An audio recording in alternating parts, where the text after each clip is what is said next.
webinar dengan judul Job Searching and Online Interview in the Era and the Post of Pandemic. Ya, terima kasih teman-teman sudah mendaftar, sudah join on time jam 10 hari ini.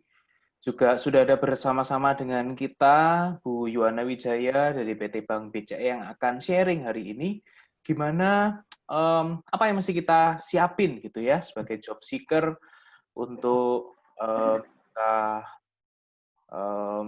ikutin interview, ikutin proses rekrutmen, buat CV, dan sebagainya. Kita akan belajar banyak dari ini dengan Bu Yuwana Wijaya dari PT Bank BCA. Saya juga mau sambut dulu ada info dari rekan-rekan Pusat Karir, Kak Mano, Kak Jesse. Selain teman-teman dari UKP, di sini juga ada rekan dari Sekolah Tinggi Ilmu Ekonomi Indonesia. Ada satu peserta kayaknya dari STI Indonesia. Halo, selamat bergabung, selamat pagi di webinar Pusat Karir. Ada teman-teman juga dari UPH, Universitas Pelita Harapan, dan juga Universitas Brawijaya. Senang sekali teman-teman bisa join. Oke, teman-teman yang masih belum di-mute, silakan di-mute ya, rekan-rekan ya, supaya nggak mengganggu jalannya webinar ini. Baik, saya lanjutkan. Seperti yang kita tahu teman-teman, ini webinar ketiga dari seri ya, dari satu seri ada 4 webinar yang diadakan oleh Pusat Karir, yang yang pertama dan kedua itu sudah berjalan, dan ini yang ketiga, dan yang keempat akan dilaksanakan minggu depan ya, minggu depan tanggal 14 Juli, minggu depan di waktu yang sama jam 10. Nah, kalau yang minggu depan kita akan dapat overview dari rekan-rekan dari Astra International Tbk, apa sih yang dihadapin oleh perusahaan di era pandemik seperti ini. Nah, gimana terus kita sebagai job seeker, sebagai alumni, sebagai kandidat, itu kita bisa adjust ekspektasi kita bisa berempati, kita bisa beradaptasi dengan kondisi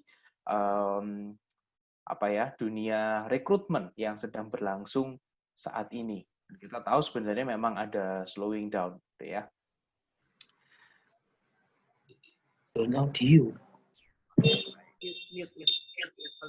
Ya, rekan-rekan yang belum mute, saya ingatkan lagi teman-teman untuk di mute dulu, silakan.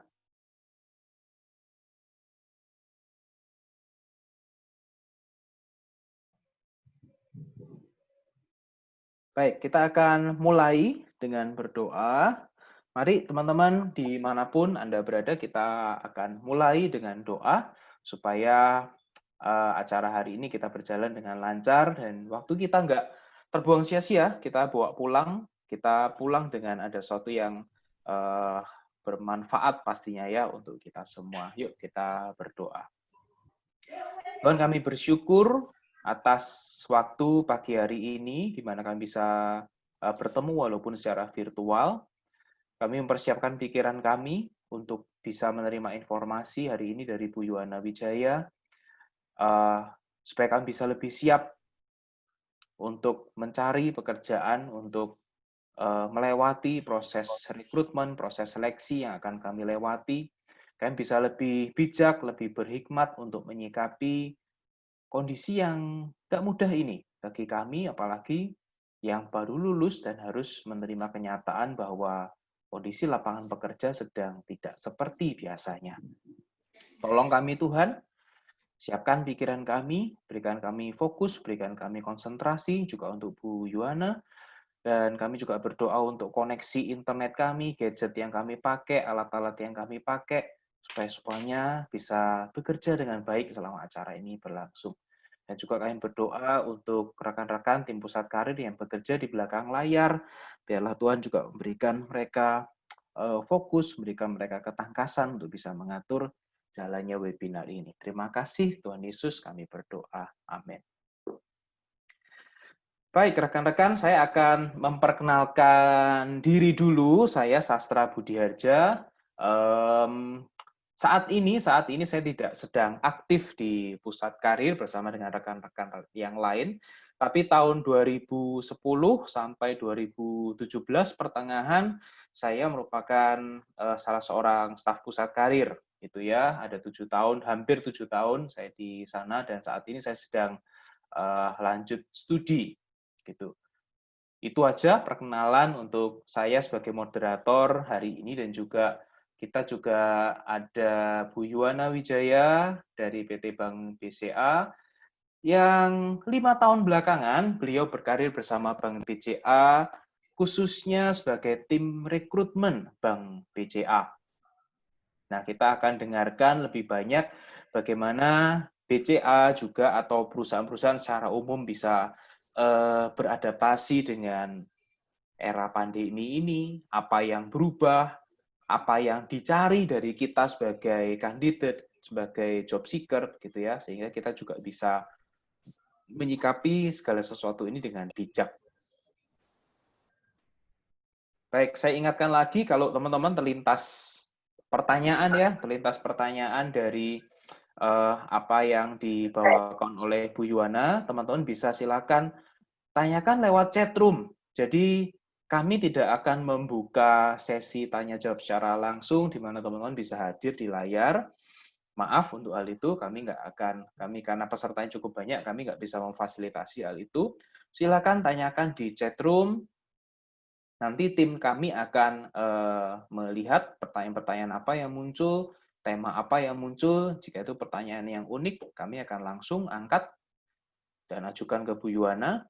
Dan kalau itu pertanyaan-pertanyaan yang merupakan yang bisa kami kumpulkan jadi satu, kami akan kumpulkan.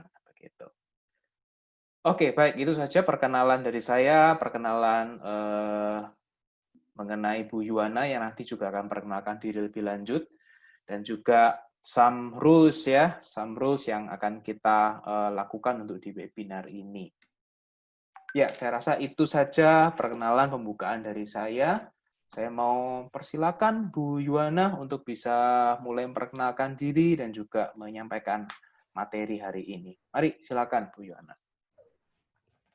Oke, terima kasih sebelumnya Pak Sastra untuk perkenalannya.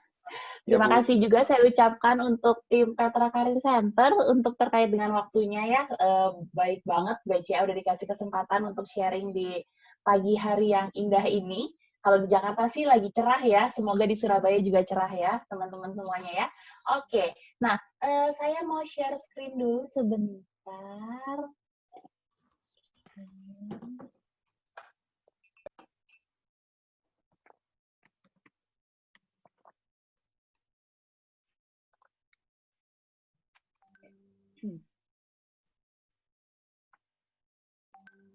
Oke, udah kelihatan ya, teman-teman? Kelihatan ya Pak Sastra ya? Sudah, Oke. Bu. Silakan. Oke, selamat siang teman-teman semuanya. Saya panggilnya teman-teman aja biar berasa muda, walaupun tadi Pak Sastra udah ngasih tahu ya, terus saya udah berapa lama kerja di BCA. Nanti saya akan perkenalan diri lagi teman-teman.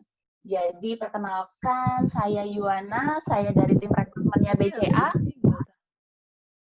Boleh di-mute dulu teman-teman supaya nggak ganggu? Oke, thank you. Oke, ini terkait dengan latar belakang pendidikan saya. Saya kuliah di Unika Atmajaya Jakarta di jurusan psikologi di tahun 2010 sampai 2014. Kalau teman-teman lihat, memang saya lulusnya di 2014, tapi kok nggak langsung kerja gitu ya. Banyak faktor teman-teman. Jadi dulu memang ya masih idealis gitu lulus kuliah, pengennya rehat dulu gitu ya, dari bikin skripsi kan lama tuh. Terus juga capek ya teman-teman, jadi mau rehat dulu lah. Makanya saya banyak ikut kegiatan volunteer, banyak ikut kegiatan yang lebih ke arah ngasong lah dalam kutip ya, jadi nggak yang tetap gitu, cuman saya banyak yang kayak ikut-ikutan di biro psikologi dan lain sebagainya. Akhirnya di Oktober 2015, saya mulai hari pertama saya bekerja di BCA, seperti itu. Jadi kalau saya dilihat memang dari segi pengalaman, memang saya banyak berpengalaman di area training, itu ketika saya kuliah, ketika saya dulu ngasong, beberapa kali jadi fasilitator, bikin modul dan lain sebagainya. Lalu ketika di rekrutmen pun juga saya nggak hanya full interview teman-teman, tapi saya lebih ke area sourcing-nya. Jadi yang bisa dibilang ke area marketing rekrutmennya. Jadi kayak gini salah satunya contohnya keliling-keliling kampus, sharing, terus juga nanti kita kerjasama dengan universitas dan lain sebagainya. Itu di ranahnya saya dan teman-teman di BCA seperti itu. Sekian perkenalan dari saya. Di situ ada informasi IG saya, ada email saya, ada LinkedIn. Cuman saya mau informasikan LinkedIn saya tidak terlalu aktif, teman-teman. Jadi kalau teman-teman nanti ada mau nanya sama saya, atau misalnya mau ngobrol gitu ya, teman-teman boleh approach saya lewat IG. Feel free aja untuk DM saya.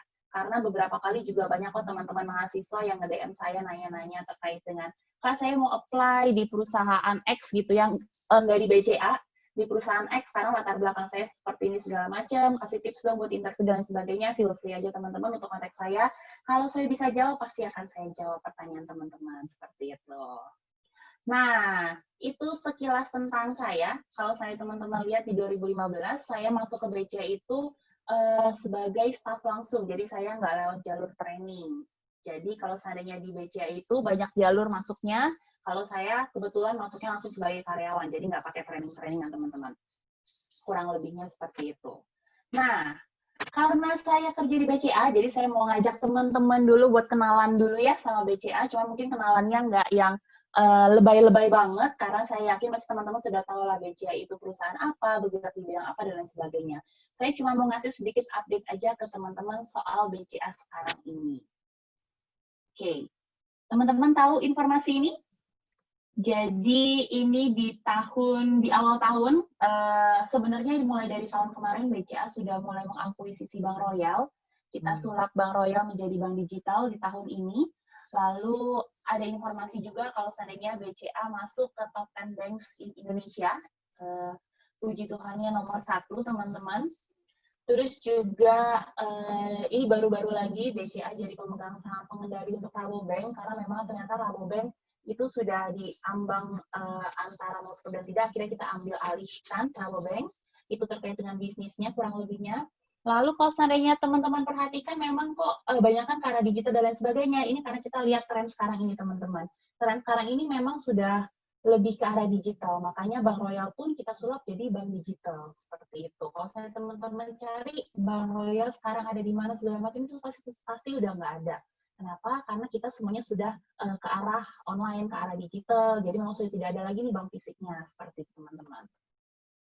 Lalu, nah ini pernah jadi trending topik, teman-teman pernah ketemu mungkin entah di Twitter, di Instagram, dan lain sebagainya. Jadi satpamnya BCA pernah jadi trending topik karena dibilang kalau saya satpamnya BCA tuh ramah banget gitu ya. Bahkan saya pernah iseng-iseng buka Twitter, ada cerita lagi hujan, tiba-tiba dipayunginnya sama satpam, bukan sama pacar ya. Itu juga pernah tuh ada trending topik seperti itu. Lalu ini di kemarin beruntungnya saya sebagai karyawan BCA, jadi ketika memang pandemi COVID seperti ini, kita dapat bonusnya lebih cepat teman-teman. Ini hal-hal yang lagi viral di BCA baru-baru ini aja. Kenapa? Kalau saya teman-teman bisa lihat, kok yang viral itu beragam ya, nggak cuma area bisnisnya aja, tapi dari segi kehidupan karyawannya, dari segi kehidupan bahkan istilahnya live at BCA-nya pun juga muncul. Nah, teman-teman bisa lihat kalau saya memang ternyata BCA itu kita nggak cuma fokus pada bisnis aja, tapi kita juga mengedepankan karyawannya, kita juga mengedepankan SDM-nya supaya gimana nih SDM-nya di BCA bisa bertahan untuk bekerja, bisa lebih happy untuk bekerja walaupun di luar sana sedang lagi ada pandemi COVID, seperti itu. Itu sekilas terkait dengan BCA. Lalu kalau seandainya teman-teman mau berkarir, jalur karirnya bisa seperti apa aja sih di BCA gitu ya. Ini gambaran singkat aja, teman-teman bisa masuk lewat program atau lewat jalur training, itu macam-macam. Kalau seandainya teman-teman di bidang marketing, ada relationship officer. Kalau saya teman-teman latar belakangnya IT, bisa IT trainee. Atau teman-teman mau langsung jalur seperti MT di luar sana, kita punya namanya MDP, Management Development Program. Kalau seandainya program trainee, memang teman-teman setahun pertama itu akan training dulu sebelum teman-teman bekerja nantinya. Lalu ada lagi karyawan eksternal atau permanent employee. Itu seperti saya, teman-teman. Jadi ketika saya masuk ke BCA, saya nggak lewat jalur program. Kenapa ada lewat jalur eksternal atau karyawan eksternal? Di sini kita lihat, ada kan beberapa tipe orang yang bisa dilihat kalau misalnya ada tipe orang yang mau langsung kerja tanpa ikut training. Ada juga kita lihat dari segi kebutuhan. Kebutuhannya adalah kita nggak butuh nih orang ini untuk training dulu, tapi dirasa capable, dirasa sudah cukup untuk langsung bekerja. Makanya teman-teman bisa lewat juga langsung ke jalur eksternal seperti itu. Ada juga karyawan kontrak, ini untuk beberapa area, contohnya kayak di IT, itu kita juga bisa masuk lewat karyawan kontrak. Tapi teman-teman nggak perlu khawatir. Mungkin teman-teman bakal mikir, aduh kalau sampai karyawan kontrak, hidup saya gimana gitu ya, masa iya dikontrak seumur hidup? Tentu saja tidak. Teman-teman tenang aja, kalau seandainya teman-teman jadi karyawan kontrak, itu teman-teman juga punya kesempatan kok untuk jadi karyawan tetapnya di BCA. Pasti ada proses lagi yang harus teman-teman ikuti. Kurang lebihnya seperti itu, teman-teman bisa cari informasi lebih lanjutnya di karir.bca.co.id. Seperti itu. Sekian perkenalan soal BCA. Setelah ini mungkin saya nggak bakal ngomongin soal BCA lagi, akan langsung masuk ke materinya ya teman-teman ya, biar nggak jualan. Nah, hari ini memang saya akan lebih membawakan seputar tentang tips and trick lah teman-teman, apalagi kalau saya tanya tadi sama tim Career Center, banyak yang sudah lagi mau yudisium, mungkin ada teman-teman yang lagi semester akhir, teman-teman yang udah selesai sidang gitu ya, teman-teman kan sekarang harus melangkah maju ke tahapan berikutnya, yaitu adalah mencari kerja. Entah teman-teman mau cari kerja, entah teman-teman mau bisnis, entah teman-teman mau ngapain, pasti teman-teman istilahnya semoga teman-teman bisa dapet lah nanti gambaran dari sharing saya pada pagi hari ini, seperti itu. Nah, sebelumnya, teman-teman kalau seandainya lihat, sekarang itu dunia itu udah berubah, teman-teman. Berubahnya itu benar-benar ke banyak aspek. Ke era digital sekarang sudah mulai masuk, bahkan sudah sangat masuk gitu ya. Lalu juga kita berubah karena ada yang namanya pandemi COVID seperti ini, itu banyak banget yang mengubah dunia secara keseluruhan. Kalau seandainya teman-teman selalu berpikir sekarang itu sudah masuk ke era 4.0, nah, teman-teman bukannya salah, teman-teman betul, tapi kita juga sudah masuk ke era 5.0, teman-teman. Jadi kalau seandainya teman-teman, sekarang kan anak-anak sudah high-tech ya, teman-teman boleh silakan cari. Di Jepang itu sudah mulai masuk ke industri 5.0. Jadi ada beberapa, kemarin saya sempat baca berita, ada rumah sakit di Jepang yang melayani itu bukan lagi manusia, tapi robot yang melayani, teman-teman. Jadi eranya 5.0 itu sudah mulai nih, manusia-manusia sudah mulai tergeserkan, fungsinya sudah mulai digantikan oleh robot. Gitu.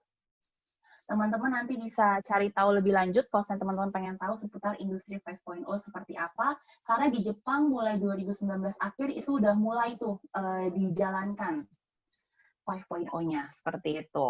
Jadi teman-teman juga harus bersiap nih untuk membekali diri teman-teman supaya bisa masuk dan supaya bisa adjust di industri yang baru, seperti itu. Nah, ini nggak asing ya teman-teman ya, ini outfit kita sehari-hari, betul? Keluar rumah semuanya tertutup rapat, harus pakai masker, harus pakai face shield, dan lain sebagainya. Kenapa? Karena memang kita lagi ngelawan musuh yang nggak kelihatan, teman-teman. Ada virus-virus di luar sana yang memang bisa dibilang sangat berpengaruh dampaknya buat kita gitu ya. Nah, dampaknya dari COVID-19 ini tentunya nggak cuma dirasakan oleh teman-teman aja, tapi dampaknya pun juga dirasakan secara global, teman-teman. Nah, tapi yang mau saya challenge teman-teman di sini adalah, kalau seandainya teman-teman memang di luar sana lagi ada corona, terus apa yang teman-teman mau lakukan? Apakah teman-teman cuma berdiam diri aja di rumah? Apakah teman-teman nggak ngapa-ngapain karena teman-teman ketakutan dan sebagainya? Tentunya teman-teman harus lebih mengimprove teman-teman sendiri. Kenapa? Karena ini masa yang baik nih. Masa yang baik untuk teman-teman bisa belajar banyak hal, gitu. Teman-teman bisa melakukan isi waktu teman-teman dengan hal yang positif. Di luar sana banyak banget kelas online yang free, teman-teman. Coursera setahu saya lagi ngebuka kelasnya secara free, jadi teman-teman bisa ikut kelas-kelas secara online di sana. Terus saya juga baru baca kalau Nikon, perusahaan kamera terbesar itu, juga lagi buka kelas secara online, gratis, kelas fotografi. Jadi kalau saya teman-teman lagi iseng-iseng mau belajar fotografi, bolehlah coba cari-cari. Teman-teman cari aja di Google, kelas-kelas online itu banyak banget macam-macamnya, teman-teman. Terus juga IG Live, webinar, sekarang itu udah beragam ya di luar sana. Jadi teman-teman kalau seandainya lagi nggak ada kerjaan nih, apalagi mahasiswa mungkin kelasnya semuanya secara online, nggak ada lagi kelas secara tatap muka atau belum tatap muka, teman-teman bingung mau ngapain, teman-teman boleh loh ikut kelas-kelas secara online di IG Live, webinar. Teman-teman silakan follow beberapa account. Setahu saya account job portal kayak Kaliber, terus juga kayak Tekin Asia, itu platform buat IT, itu mereka sering banget ngadain IG Live. Jadi ngadain sharing-sharing sama narasumber-narasumber yang ahli di bidangnya, teman-teman. Teman-teman bisa ikutin. Lalu apa lagi yang teman-teman bisa lakukan di masa ini? Nah, luangkan waktu untuk diri sendiri dan untuk keluarga, teman-teman. Kenapa saya bilang ini? Karena kalau seandainya nggak ada COVID-19, saya berasa banget ya, teman-teman. Kalau nggak ada COVID-19, waktu kita tuh benar-benar habis untuk yang namanya kegiatan sehari-hari. Teman-teman kuliah dari pagi sampai siang, terus juga ada kegiatan organisasi, pulangnya udah malam, nggak ada waktu sama orang tua, nggak ada waktu buat ngomongin hobi dan lain sebagainya. Nah, di masa-masa COVID-19 ini, teman-teman silahkan bisa meluangkan waktu nih untuk diri sendiri, teman-teman bisa mempererat hubungan diri teman-teman dengan keluarga, seperti itu. Jadi tips dari saya untuk teman-teman melihatnya ada perubahan di COVID-19 ini, teman-teman bisa lakukan hal ini untuk diri teman-teman sendiri. Nah, itu dari perubahan dari dampak buat individunya. Kalau kita lihat dari secara global, nah, teman-teman lihat data ini cukup sedih ya teman-teman ya, karena kalau seandainya bisa dilihat dari data ini di awal tahun ketika COVID itu sudah mulai masuk ke Indonesia, ternyata banyak banget nih orang-orang yang di PHK seperti itu. Jadi bisa dibilang SDM sumber daya manusia sudah mulai istilahnya bisa dibilang dipangkas-pangkas lah teman-teman. Banyak banget yang di PHK di luar sana. Terus kenapa banyak yang di PHK? Teman-teman perlu ketahui kalau seandainya SDM, karyawan, itu merupakan beban biaya operasional terbesar dan tetap untuk setiap perusahaan. Jadi tiap bulan kita harus bayar gaji karyawan, setiap bulan kita juga harus bayar yang namanya asuransi dan lain sebagainya buat karyawan. Itu kan teman-teman perusahaan harus membayarkan itu untuk SDM-nya. Jadi kenapa kalau seandainya perusahaan-perusahaan yang goyang, perusahaan-perusahaan yang nggak sanggup, itu pasti mau nggak mau harus mem-PHK karyawan-karyawannya, teman-teman. Gitu. Teman-teman tahu platform Jobstreet? Nah, kalau seandainya dalam kondisi normal, Jobstreet itu bisa ada lowongan sekitar 29.000 sampai 30.000 lowongan. Tapi kemarin saya coba iseng-iseng ngecek, yang lowongan tersedia di Indonesia lewat Jobstreet itu cuma 13.331. Turun drastis, teman-teman. Bahkan menurut saya ini sudah lumayan naik. Kenapa? Karena ketika bulan Mei saya pernah coba, itu lowongannya cuma tinggal 9 ribuan, teman-teman. Jadi teman-teman bisa bayangkan, ketika COVID-19 ini memang mulai masuk Indonesia, itu dampaknya sangat besar gitu bagi dunia bisnis. Lapangan pekerjaan banyak yang close, teman-teman. Bahkan perusahaan-perusahaan teman-teman saya di HR lainnya banyak yang benar-benar stop rekrut. Mereka tidak mau rekrutmen sama sekali. Karena apa? Karena mereka tidak sanggup nih untuk membayar biaya operasional buat SDM-nya, seperti itu. Lalu ada juga perusahaan yang mau tidak membayarkan THR karyawannya. Itu pun juga ada. Teman saya kerja di perusahaan medis, itu sebenarnya harusnya perusahaan medis itu lagi berkembang ya teman-teman ya. Tapi ternyata perusahaan medis itu pun juga berdampak loh. Kenapa? Karena uangnya mereka itu mereka pakai untuk membeli alat-alat kedokteran untuk investasi, teman-teman. Jadi balik lagi karyawan yang kena dampak. Teman saya itu THR-nya dipotong 50%. Jadi di bulan THR kemarin yang turun baru 50%, terus 50% yang lagi dibayarkan nanti ketika akhir tahun. Itu pun dengan kondisi kalau mereka tidak resign. Kalau misalnya mereka resign, pasti mereka tidak akan dapetin tuh THR mereka di akhir tahun. Seperti itu, teman-teman. Jadi memang dampaknya tuh macam-macam banget lah bagi karyawan khususnya. Jadi memang bisa dibilang kompetisi sekarang ini tuh real banget, teman-teman. Banyak orang yang mencari pekerjaan, berlomba-lomba mencari pekerjaan. Teman-teman bisa bayangkan, setiap tahunnya berapa banyak mahasiswa yang lulus. Itu aja mereka harus berkompetisi dengan orang-orang yang lagi cari pekerjaan, yang baru lulusnya setahun. Kan kampus lulusannya itu beberapa kali ya. Kalau teman-teman lulus di bulan Agustus, teman-teman lulus bersama teman-teman lainnya 1.000 orang. Teman-teman harus bertanding dengan 1.000 orang lainnya yang mencari pekerjaan. Terus teman-teman di bulan April kemarin ada yang lulusan, belum dapat kerjaan juga. Teman-teman bertanding lagi sama mereka untuk cari kerjaan. Terus belum lagi dengan adanya COVID-19 seperti ini, ada orang-orang yang dirumahkan. teman-teman harus sadari, mereka dirumahkan bukan karena mereka tidak memiliki kompetensi yang baik, tapi mereka dirumahkan karena kondisi sekarang yang memang tidak bisa menerima mereka untuk bekerja. Jadi itu harus teman-teman sadari, teman-teman harus pikirkan kalau saya teman-teman pun juga harus mengupgrade diri teman-teman supaya teman-teman bisa menang nih berkompetisi dengan orang-orang lain di luar sana. Seperti itu. Nah, lalu apa nih tips dari BCA untuk memenangkan pekerjaan impian? Nah, di sini saya akan bahas terkait dengan teknis ya teman-teman ya. Jadi teman-teman harus ngapain aja nanti untuk menghadapi proses seleksi dan lain sebagainya. Feel free kalau saya teman-teman mau nanya, teman-teman boleh tanya nanti. Nah, kalau proses seleksi secara umum itu dibagi jadi 4 area besar, teman-teman. Tapi disclaimer, standar setiap perusahaan bisa berbeda ya, teman-teman ya. Ini yang umum-umumnya, yang setahu saya di setiap perusahaan besar pasti akan melewati 4 tahapan ini. Yang pertama itu ada tahapan seleksi screening CV, terus yang kedua itu adalah psikotes online, yang ketiga itu ada interview juga secara online, dan yang terakhir adalah tes kesehatan atau medical check-up, teman-teman. Mungkin awalnya dulunya sebelum COVID, psikotes dan interview itu tatap muka ya, jadi offline. Tapi karena memang sudah COVID seperti ini, mau nggak mau semuanya digantikan secara online. Untungnya di BCA kita sudah menjalankan psikotes secara online, teman-teman. Jadi memang kalau di BCA teman-teman tidak perlu datang untuk menjalankan psikotes. Tapi dulu memang interviewnya masih ketemu tatap muka dengan rekrutmen maupun dengan user, seperti itu. Tapi sekarang kita sudah berubah nih menjadi interview online semua. Nah, yang pertama itu di area CV, teman-teman. Gimana sih caranya teman-teman untuk mempersiapkan dan membuat CV yang baik dan benar? Sebenarnya kalau seandainya di BCA, kita tidak terlalu melihat CV. Kenapa? Karena kita lebih ngelihat data diri teman-teman. Kita di BCA itu, kalau saya teman-teman apply, teman-teman tuh bukannya mengupload CV, tapi teman-teman mengisi formulir gitu ya. Jadi teman-teman mengisi formulir secara online, itu data diri segala macam yang kita butuhkan, sudah ada di sana, teman-teman tinggal isi aja. Tapi ini beda lainnya kalau saya teman-teman apply ke perusahaan lainnya. Mungkin kalau saya di perusahaan lain, tetap teman-teman harus mengirimkan CV. Nah, ini sih sebenarnya sedikit tips gimana cara membuat CV yang baik ya teman-teman ya, kurang lebihnya. Yang pertama itu teman-teman tentunya harus ada bagian general profile ya. Di general profile ini harus ada foto update. Jadi terus juga ada nama teman-teman, tanggal lahir, nomor KTP, terus email, nomor handphone gitu ya. Itu semua harus ada di bagian CV teman-teman. Fotonya kenapa saya bilangnya harus yang update? Saya pernah screening CV, fotonya itu pas zaman SD, teman-teman.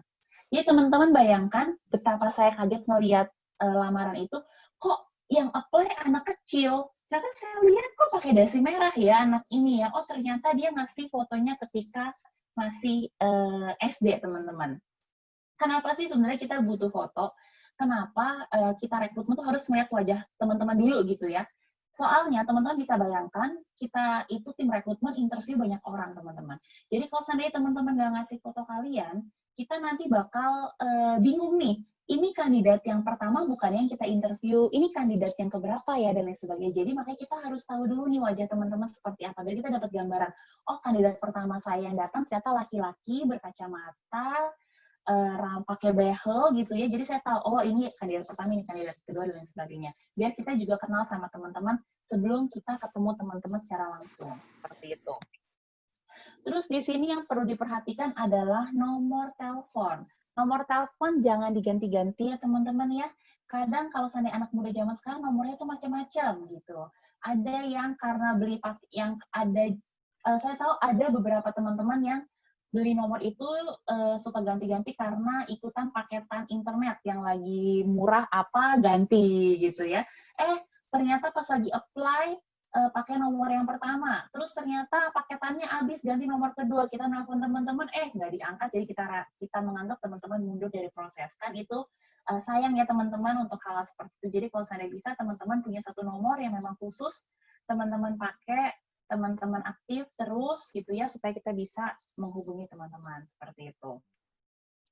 Terus juga bagian kedua adalah bagian educational background. Ini juga penting teman-teman. Di sini teman-teman bisa cantumkan kampusnya teman-teman, jurusannya, IPK, terus juga masa kuliah dari kapan sampai kapan. Kenapa hal-halnya mencerminkan keseriusan seseorang dalam berkuliah gitu ya. Saya masuk psikologi, saya kaget psikologi itu ada statistik. Tapi karena saya sudah istilahnya saya sudah kuliah psikologi, saya harus mempertanggungjawabkan perkuliahan saya ke orang tua saya. Jadi mau nggak mau saya harus belajarlah statistik dengan baik. Setidaknya saya tidak perlu mendapat nilai A untuk statistik. Setidaknya saya lulus dengan nilai B aja itu sudah cukup. Jadi teman-teman kenapa IPK itu masih penting? IPK itu mencerminkan keseriusan seseorang dalam belajar gitu. Jadi tetap harus dicantumkan. School period pun juga harus. Kenapa? Biar kita tahu nih, teman-teman kuliah harusnya tuh hanya 4 tahun normalnya. Tapi di luar sana ada teman-teman yang kuliahnya 5 tahun, ada yang kuliahnya 6 tahun gitu ya.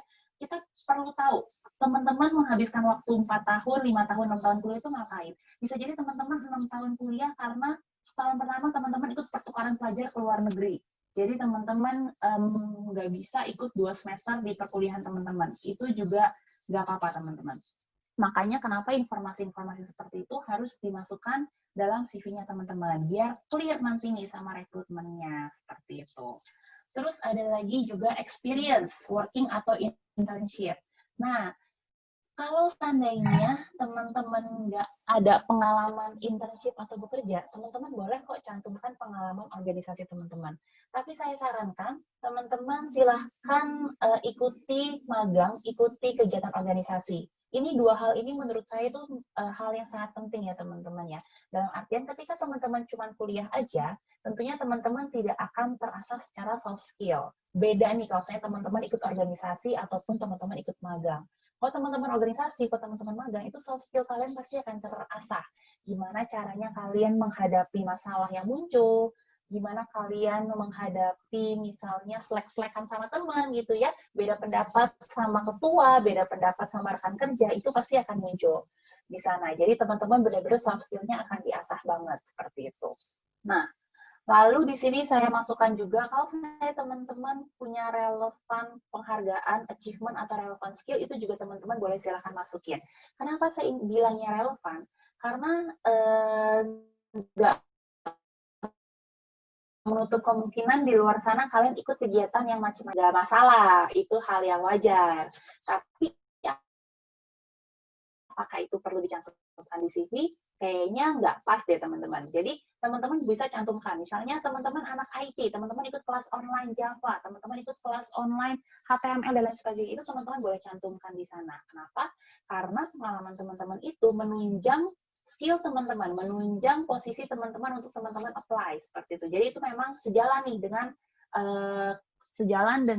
yang teman-teman ingin lakukan seperti itu. Kalau seandainya masak, terus teman-teman apply-nya ke BCID training, nah itu kan nggak sejalan ya teman-teman ya. Jadi sebaiknya memang harus yang sejalan seperti itu.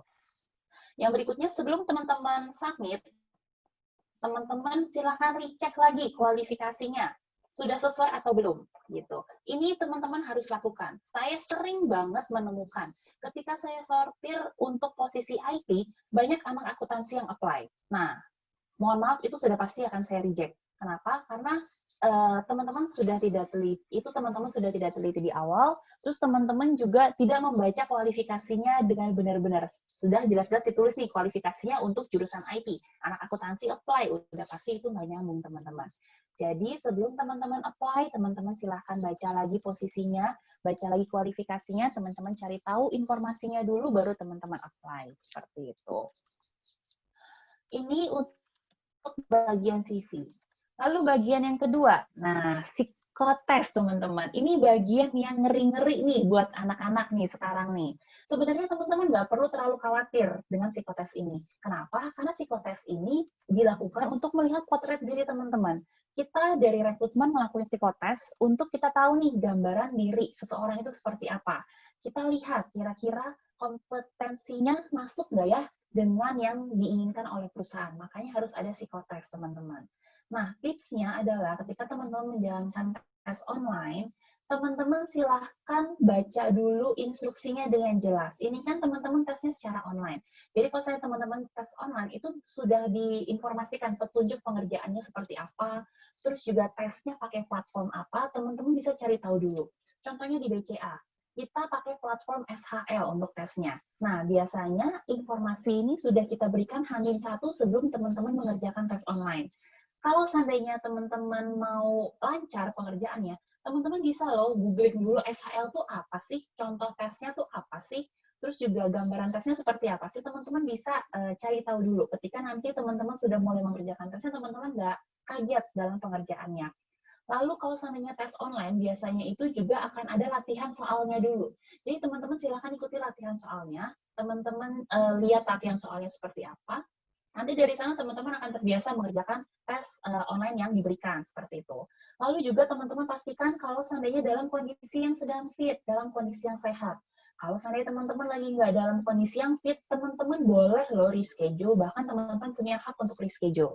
Jadi harus dipastikan kondisi teman-teman oke, supaya pengerjaannya pun juga oke, teman-teman. Nah, dalam pengerjaan tes online, kita biasanya nggak cuma melihat dari segi kemampuan aja, tapi kita juga melihat kepribadian. Ada tes-tes kepribadian yang diberikan. Dalam tes kepribadian ini yang harus teman-teman perhatikan. Banyak anak-anak yang ngerjain tes kepribadian itu dipikir banget gitu ya. Pernyataannya, saya orang yang ceria. Terus teman-teman mikirin, saya tuh ceria nggak ya orangnya? Kayaknya saya ceria deh kalau seandainya sama teman. Tapi kalau ini gini saya nggak ceria. Tapi saya ceria lah, yaudah saya pilih saya ceria. Nah, itu udah nggak menggambarkan tuh teman-teman. Jadi kalau saya teman-teman ngerjain tes kepribadian, kerjakanlah dengan cepat. Jadi apa yang muncul pertama kali di pikiran teman-teman, itulah jawabannya. Jangan terlalu dipikirkan lama-lama teman-teman. Jadi nanti kondisi real teman-teman itu nggak bakal keluar kalau seandainya teman-teman mikirnya terlalu lama. Lalu teman-teman juga harus positive thinking ya dalam pengerjaannya. Kenapa positive thinking ini penting? Banyak orang yang ngerasa, aduh psikotes itu susah. Saya mau apply ke BCA, BCA terkenal psikotesnya susah. Saya IPK-nya 3,5, nggak pernah organisasi, saya pasti nggak bakal lolos dah ngerjain tesnya, udahlah saya pasti nggak bakal lolos dah. Nah, kayak gitu juga akan mempengaruhi ya teman-teman. Jadi teman-teman harus positive thinking. Teman-teman harus memikirkan kalau saya teman-teman pasti lolos ngerjain tesnya, dan itu pasti akan lolos teman-teman. Tahapan berikutnya adalah tahapan interview. Ini yang paling seru, teman-teman, tahapan interview. Kenapa saya bilang seru? Karena di tahapan interview, teman-teman nggak cuma ditanyain, tapi teman-teman boleh bertanya. Teman-teman boleh istilahnya ngobrol sama tim rekrutmennya. Jadi ajang untuk teman-teman latihan, jadi ajang untuk teman-teman ngobrol, gali informasi ke orang lain. Nah, jadi teman-teman harus memperhatikan juga ketika masa-masa interview, ketika proses interview yang teman-teman lakukan, gitu ya.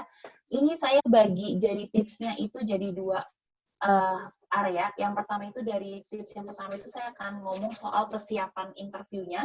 Lalu tips yang kedua itu saya akan ngomong seputar ketika teman-teman menjalani interviewnya. Ketika persiapan interview, apa yang teman-teman harus lakukan? Yang pertama, teman-teman harus cari tahu perusahaan yang kalian tuju. Kalian apply ke BCA, cari tahu dulu BCA itu perusahaannya apa. Cari tahu dulu culture di BCA seperti apa, value-nya di BCA itu seperti apa. Kenapa ini harus teman-teman cari tahu? Jangan sampai ketika kalian apply, ketika kalian diterima, ternyata kalian nggak cocok nih sama value di perusahaan tersebut. Ternyata kalian merasa, kok perusahaannya begini banget ya, nggak sesuai nih sama ekspektasi saya. Jangan seperti itu teman-teman. Kenapa? Karena nanti akan buang-buang waktu teman-teman aja ujung-ujungnya seperti itu. Jadi kalian harus cari tahu dulu nih perusahaan yang kalian tuju seperti apa. Kalau seandainya teman-teman pengen tahu perusahaan itu seperti apa, teman-teman boleh loh nanya sama karyawan BCA-nya secara langsung. Kan ada LinkedIn-nya teman-temannya, atau juga ada Instagram, teman-teman bolehlah kepoin Instagram-nya BCA. Teman-teman bolehlah cari LinkedIn-nya BCA. Di sana kan ada bagian employee-nya. Teman-teman coba cek employee-nya. Misalnya teman-teman pengen apply di bagian marketingnya BCA. Teman-teman cari tahu nih, oh siapa ya orang marketingnya, pengenlah ditanya-tanya gambaran kerja seperti apa dan lain sebagainya. Itu boleh teman-teman lakukan. Makanya kenapa saya sebagai karyawan BCA, saya juga sering nih dapat DM, dapat message dari mahasiswa-mahasiswa yang nanya, gambaran kerja di BCA tuh kayak gimana sih, Kak? Terus juga orang-orangnya tuh kayak gimana sih, Kak? Nah, itu kita sering dapat. Dan itu teman-teman boleh kok ngelakuin hal itu. Jadi teman-teman silakan cari tahu dulu. Terus juga, jangan sampai teman-teman nanti ngerasa terjebak. Nah, ini juga jangan sampai ya teman-teman. Jadi teman-teman harus cari tahu dulu nih, benefitnya apa kalau saya teman-teman bekerja di perusahaan itu. Anak zaman sekarang pasti kan yang dicari adalah benefit. Teman-teman cari tahu dulu. Kalau seandainya saya kerja di BCA, saya akan dapat apa aja sih? Selain saya mendapatkan gaji bulanan. Nah, itu teman-teman harus cari tahu dulu. Jadi ketika teman-teman diterima di 2 perusahaan yang culture-nya berbeda, yang value-nya berbeda, teman-teman juga bisa memikirkan kira-kira cocoknya di mana dengan value yang ada, kira-kira dengan benefit yang ada di perusahaan itu, saya lebih cocoknya, lebih seraknya yang mana. Jadi teman-teman sudah mempunyai perbandingan nih, mau masuknya kemana, seperti itu teman-teman. Lalu tips yang kedua dalam persiapan itu adalah teman-teman latihan. Jadi teman-teman harus luangkan waktu untuk berlatih supaya terbiasa. Kalau seandainya interview, teman-teman pasti ngerasain grogi, itu hal yang wajar, tidak masalah. Ketika saya interview pertama juga saya grogi kok, gitu ya. Tangan saya sampai dingin, saya sampai berkeringat, saya nggak bisa diam, itu hal yang wajar. Tapi dengan teman-teman berlatih, dengan teman-teman sering belajar untuk coba ngomong, teman-teman belajar untuk coba berbicara dengan orang baru, itu pasti akan lama-kelamaan berkurang lah groginya. Saya nggak bilang hilang ya teman-teman groginya, karena pasti nggak mungkin hilang. Kayak sekarang nih, walaupun saya ngomong di depan laptop saya, tapi saya pun juga grogi teman-teman. Tapi saya udah latihan dulu. Setidaknya saya mengurangi rasa grogi saya ketika berbicara di depan umum seperti itu. Nah, ini yang tadi yang cari tahu. Teman-teman cari tahu dulu posisinya, jadi teman-teman jangan sampai salah. Kalau seandainya teman-teman mau apply untuk marketing, cari tahu dulu nih, marketing di perusahaan itu kerjanya ngapain, gambarannya ngapain, terus juga challenge-nya apa aja, teman-teman cari tahu dulu soal posisinya. Value perusahaan, kenapa value ini penting teman-teman? Karena ketika nanti kalian bekerja, tentunya teman-teman pengen dong kerja itu yang awet, yang lama, nggak dalam 3 bulan masa probation, terus teman-teman resign. Itu kan cuma memenuhi CV ujung-ujungnya ya. Jadi sebaiknya memang teman-teman cari tahu dulu nih value perusahaannya seperti apa. Cocok nggak ya saya kerja di perusahaan tersebut? Saya tipe yang suka bekerja sama. Saya tipe yang suka bekerja dengan orang lain. Ya udah, saya coba cari value perusahaan yang memang ada nih value kerjasamanya di sana. Jangan saya apply di perusahaan yang individu gitu ya, yang kerjanya memang cuma sendiri-sendiri. Kan ada tuh ya teman-teman ya, contoh perusahaan yang kerjanya memang secara individu. Contohnya, kalau saya teman-teman apply sebagai admin gitu ya, admin di perusahaan itu kan pasti teman-teman banyak kerjanya individu ya. Teman-teman harus cari tahu dulu nih, posisinya apa, value-nya apa. Terus informasi seputar perusahaan tersebut. Teman-teman juga harus perhatikan. Jangan sampai teman-teman apply 3 bulan di sana, total perusahaannya lagi goyang nih. Ujung-ujungnya teman-teman, mohon maaf, harus di PHK dan lain sebagainya. Jadi teman-teman juga harus perhatikan keberlangsungan teman-teman jangka panjangnya ke depannya, seperti itu. Nah, yang berikutnya adalah bagian latihan. Latihan interview, itu gimana sih caranya latihan interview? Teman-teman bisa lakukan dengan cara ngomong sendiri di depan kaca. Atau teman-teman bisa juga ngerekam diri teman-teman, terus nanti teman-teman nontonin lagi gitu ya rekamannya. Nah, itu juga teman-teman bisa lakukan. Kalau teman-teman pengen dapat feedback dari orang lain, teman-teman bisa tuh ngasih rekaman teman-teman ke orang lain, bisa ke saudara teman-teman, ke teman, dan lain sebagainya. Coba dicek, kira-kira apa yang kurang, apa yang masih harus bisa diimprove, dan lain sebagainya. Itu teman-teman bisa lakukan, seperti itu. Lalu, ini metode yang biasa dilakukan oleh tim rekrutmen dalam interview. Kita pakai metode yang namanya STAR. Jadi kita dalam menginterview, kita menggalinya lewat 4 aspek ini. Jadi kita lihat dari situasinya, task-nya, action-nya, results-nya.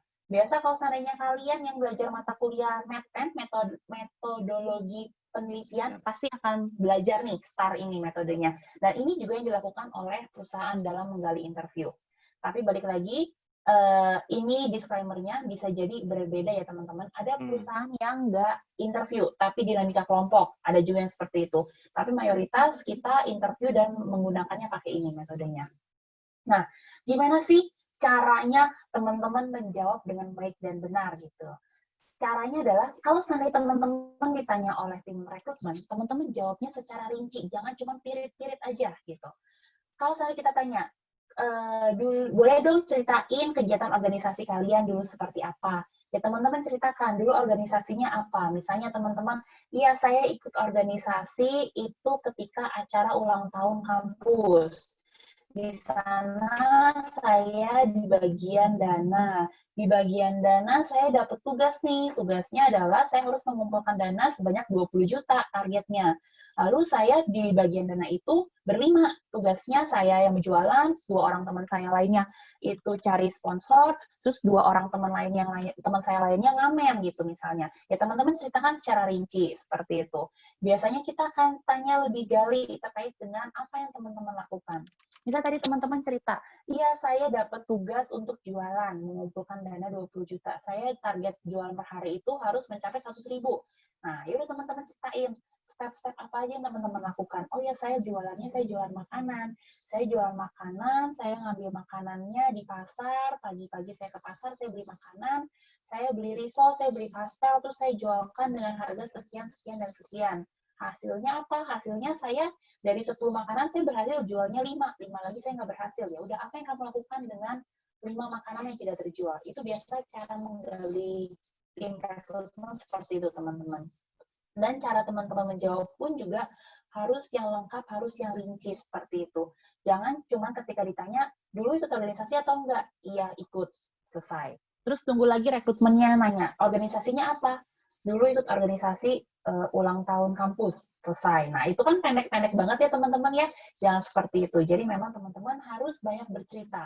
Kenapa? Ketika teman-teman interview, ketika melakukan proses interview, kita itu nggak cuman pengen nggak cuman kepo ya, dalam artian nggak cuman kepo pengen tahu aja, enggak, tapi dari semua pertanyaan yang kita lontarkan itu semuanya kita akan kaitkan lagi nih terkait dengan value perusahaan seperti apa. Dari sana kita akan lihat teman-teman cocok atau enggak dengan value perusahaan seperti itu.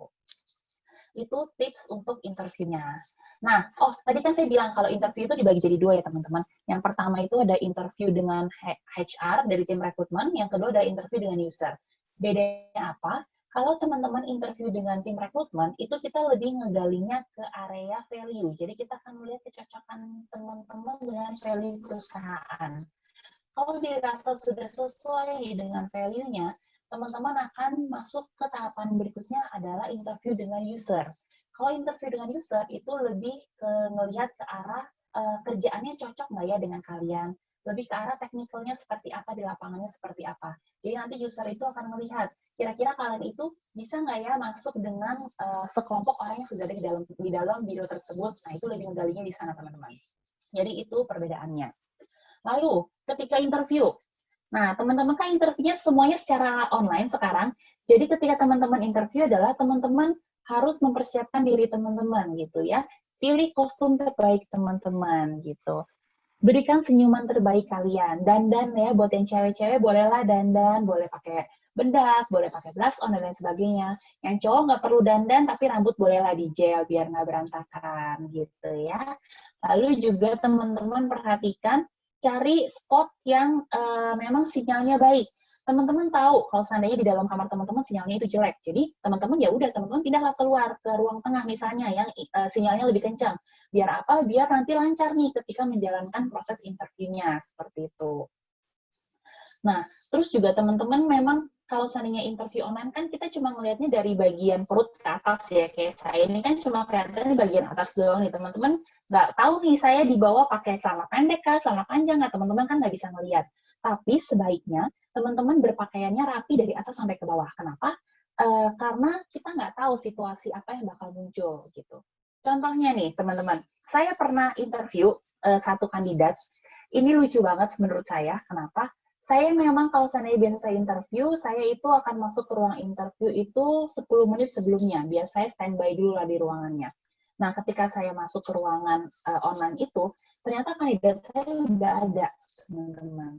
Dan teman-teman tahu posisinya lagi ngapain, kandidatnya lagi selonjoran di ranjang, teman-teman. Pakai celana pendek, atasannya batik. Nah, saya nggak tahu harus ngapain ya, teman-teman, karena saya manggil-manggil orangnya juga dia nggak dengar, mungkin di mute. Jadi dia lagi tiduran, lagi mainan HP sambil tiduran seperti itu, ya udah akhirnya ya udah saya cuman ngosongin, saya cuman istilahnya saya matikan audio saya matikan kamera saya. Ya udah saya cuman tinggal nunggu kapan dia sadar kalau seandainya saya udah masuk. Akhirnya benar ketika waktunya dia sadar, terus dia minta maaf, Bu, maaf ya tadi saya tidur-tiduran dulu dan sebagainya. Nah, itu kan udah jadi hal yang kurang mengenakan ya teman-temannya di awal ya. Jadi teman-teman sudah kurang terlihat dari segi profesionalnya. Jadi teman-teman, kalau saya teman-teman harus interview dan teman-teman masuk ke ruangan itu di awal, ya udah sebaiknya teman-teman matikan dulu audionya, teman-teman matikan dulu videonya, teman-teman standby ketika teman-teman sudah siap. Kalau teman-teman belum siap, tidak perlu di standby terlebih dahulu, itu tidak apa-apa, teman-teman. Nah, terus juga karena teman-teman interviewnya secara online, jadi silakan masuk ke ruang online-nya itu secara on time. Jangan sampai tim rekrutmennya yang menunggu terlebih dahulu. Kenapa sih sebaiknya on time? Atau kenapa sih sebaiknya teman-teman masuk 5 menit sebelumnya? Biasa itu saya dan kandidat saya itu saya akan tes suara dulu. Dalam artian kita akan ngecek, kedengeran nggak suara saya? Sudah jelas atau belum? Videonya lancar apa enggak? Dan lain sebagainya. Kalau seandainya ada masalah teknis, kita masih punya waktu nih untuk memperbaikinya. Jadi, ketika interview berjalan, itu sudah berjalannya dengan lancar, teman-teman. Seperti itu. Nah, ini, ketika interview, teman-teman juga harus perhatikan gestur tubuh teman-teman. Dari segi mimik wajah, terus juga dari segi kontak mata, terus juga dari segi postur tubuh, penampilan, intonasi, dan sebagainya, teman-teman harus perhatikan. Makanya, ketika teman-teman memulai interview, teman-teman boleh nanya dulu nih sama rekruternya, Pak, Bu, suara saya kedengaran atau tidak? Sudah kenceng atau belum? Sudah cukup terdengar atau belum? Itu teman-teman harus pastikan dulu. Lalu ketika interview juga sebaiknya kontak matanya yang benar ya teman-teman, dalam artian gini, saya pernah interview, mungkin layarnya kandidatnya tuh dibagi jadi dua. Jadi ada satu layar itu layar untuk interview, layar sebelahnya adalah layar WA. Jadi ketika interview dia tuh sambil chattingan, itu kelihatan banget teman-teman matanya. Gitu. Tim rekrutmen kan interview nggak cuma sekali 2 kali ya teman-teman. Kita sudah berkali-kali interview. Jadi kita udah bisa ngebaca nih polanya kalian itu seperti apa. Nah, ketika teman-teman nanti membagi konsentrasi teman-teman, tidak melakukan kontak mata, yang ditakutkan adalah teman-teman nggak konsen. Ketika kita nanya sesuatu, teman-teman malah jawabnya yang lain, melenceng. Nah, itu kan juga jadi hal yang aneh ketika proses interview. Jadi memang sebaiknya teman-teman konsentrasi, lakukan kontak mata dengan tim rekrutmennya, terus juga gerakan tubuhnya, gesturnya, kalau saya teman-teman sedikit grogi dan lain sebagainya, mau main tangan, itu boleh ya teman-teman, boleh pakai tangan, boleh pakai apa, nah itu juga boleh dilakukan. Yang tadi penampilannya diperhatikan dan intonasi suaranya juga diperhatikan. Ada orang-orang yang terlahir dengan suaranya kecil, ada juga orang-orang yang terlahir dengan suaranya besar. Nah teman-teman, makanya di sana teman-teman harus tes suara dulu lah istilahnya di awal, seperti itu. Lalu tahapan berikutnya adalah medical check up atau tes kesehatan. Ini tahap terakhir, biasanya kalau saya teman-teman sudah masuk ke tahapan medical check up, itu hampir 90 ya 80% udah pasti akan keterima di perusahaan tersebut. Kalau seandainya teman-teman tidak ada penyakit atau tidak ada kondisi kesehatan khusus ya teman-teman. Biasanya ketika tes kesehatan itu ngapain sih? Ini juga hal yang tidak perlu teman-teman takutkan ya. Biasa kalau seandainya tes kesehatan itu, yang kita cek adalah ada ronsen. Kita akan melihat ronsen, terus ada tes ambil darah, sama tes urin, terus juga ada juga interview nih. Jadi dari tim kesehatannya akan melakukan interview secara singkat. Tanya-tanya dulu lah kondisi kesehatan teman-teman seperti apa. Itu yang dilakukan. Nah, kalau di MCU ini, yang paling banyak muncul penyakitnya di anak muda sekarang, itu adalah infeksi saluran kemih, teman-teman. Kenapa ini bisa muncul? Karena teman-teman itu, karena anak muda sekarang itu jarang banget minum air putih. Minumnya yang berwarna, boba kekinian, es kopi susu gula aren gitu ya. Terus juga minumannya yang berwarna, yang bening-bening tuh nggak suka. Makannya pun juga nggak teratur gitu. Jadi itulah yang seringkali penyakit yang muncul, teman-teman. Kadang kalau seandainya prosesnya sering ketunda atau apa, kalau seandainya kita tanya nih hasil tes kesehatannya si Yuana, apa nih, sehat apa enggak? Oh, nggak sehat loh. Kenapa nggak sehatnya? Iya nih, infeksi saluran kemih. Loh, kok bisa? Ketika ditanya lebih lanjut, ternyata iya. Ternyata minumnya kurang lah, dan lain sebagainya. Itu yang paling sering muncul, teman-teman. Terus, kondisi penyakit yang paling sering muncul lagi adalah ada orang-orang yang kekurangan berat badan. Jadi dibilangnya adalah berat badannya di bawah BMI. Itu juga ada. Ada juga yang berat badan di atas BMI. Jadi teman-teman memang harus menjaga diri teman-teman supaya tetap fit. Jadi makanlah yang cukup, istirahatlah yang cukup, terus juga minum airnya juga yang cukup. Kalau seandainya teman-teman ngerasa diri teman-teman lagi nggak enak badan, lagi kurang fit, teman-teman balik lagi. Boleh kok reschedule medical check up-nya. Seperti itu. Ada lagi yang datang ketika tes kesehatan, dia kurang tidur malamnya, entah tegang, entah gimana. Jadi ketika di tes tekanan darah dan sebagainya itu semuanya rendah. Jadi bagian medical check up-nya pun juga khawatir nih kalau mau diambil darah nanti malah pingsan gitu ya. Jadi akhirnya mau nggak mau di reschedule. Makanya teman-teman, kalau dapat undangan untuk tes kesehatan, teman-teman silahkan persiapkan diri teman-teman, istirahat yang cukup, makan yang cukup. Terus juga kalau seandainya bisa, pola hidup teman-teman silahkan diubah ke arah yang lebih sehat lagi. Minumnya ya udahlah yang air putih aja. Kalau seandainya mau minum es kopi susu gula aren, ya boleh seminggu sekali gitu ya. Jangan seminggu setiap hari minumnya es kopi terus setiap hari. Nah, itu mulailah dikurangin teman-teman pola hidup sehatnya. Seperti itu. Itu kurang lebih tahapan untuk proses seleksi. Di masing-masing perusahaan bisa berbeda ya teman-teman, tapi kurang lebih itu gambarannya. Lalu, berikutnya, persiapan. Persiapan teman-teman dalam menghadapi psikotes yang semuanya serba online. Teman-teman pastikan sinyal atau koneksi internet kalian itu cukup stabil. Kayak tadi saya bilang, kalau di dalam kamar koneksi kalian tidak stabil, silahkan kalian pindah keluar ke area yang lebih stabil. Lalu yang kedua adalah earphone. Earphone ini penting ya teman-teman. Kalau seandainya teman-teman nggak pakai earphone, itu suaranya bakal kemana-mana. Tapi kalau seandainya teman-teman pakai earphone, suara teman-teman tuh langsung masuk. Jadi istilahnya lebih fokus suaranya. Dari sisi orang yang mendengarkan, itu pun juga lebih enak dengerin suara teman-teman dibandingkan kalau saya teman-teman tidak memakai earphone. Lalu persiapkan juga laptop dan smartphone kalian dengan baik. Kalau saya teman-teman pakai handphone, pastikan baterainya ada. Jangan sampai ketika interview tiba-tiba mati. Saya pernah tuh ketika interview, kondisinya anak ini lagi keluar. Jadi istilahnya saya janjian sama dia jam 9 interview, terus jam setengah 9 dia pergi dulu ke Indomaret mau belanja. Nah, ketika saatnya interview, dia masih di jalan. Jadi interview itu sambil di jalan, teman-teman. Terus tiba-tiba HP-nya mati. Tiba-tiba layarnya gelap, jadi saya juga koneksinya terputus sama orang itu. Ya udah, saya tunggu kurang lebih 5 menit, baru dia tiba-tiba ngechat saya lagi. Dia bilang, Bu, sorry, tadi saya lagi di luar, internet saya, HP saya mati, dan lain sebagainya. Boleh nggak kita ulangi lagi? Nah, itu sebenarnya sesuatu hal yang kurang mengenakan ya teman-teman ya. Kenapa? Karena teman-teman harus perhatikan, ketika teman-teman menjalani interview, rekruter itu dalam satu hari tidak cuma menginterview teman-teman aja, tapi kita menginterview ke beberapa orang juga. Kalau seandainya teman-teman memakan waktu yang sangat lama dalam hal teknisnya berantakan, itu pasti akan berpengaruh nih ke orang-orang di belakangnya. Kasihan kandidat-kandidat lainnya yang sudah menunggu jadwalnya harus telat lah istilahnya interview karena tadi masalah teknis yang muncul ketika interview dengan kalian, seperti itu. Jadi dipastikan lagi device teman-teman semuanya sudah siap untuk dilakukan interview. Nah, yang berikutnya adalah dari segi email, teman-teman.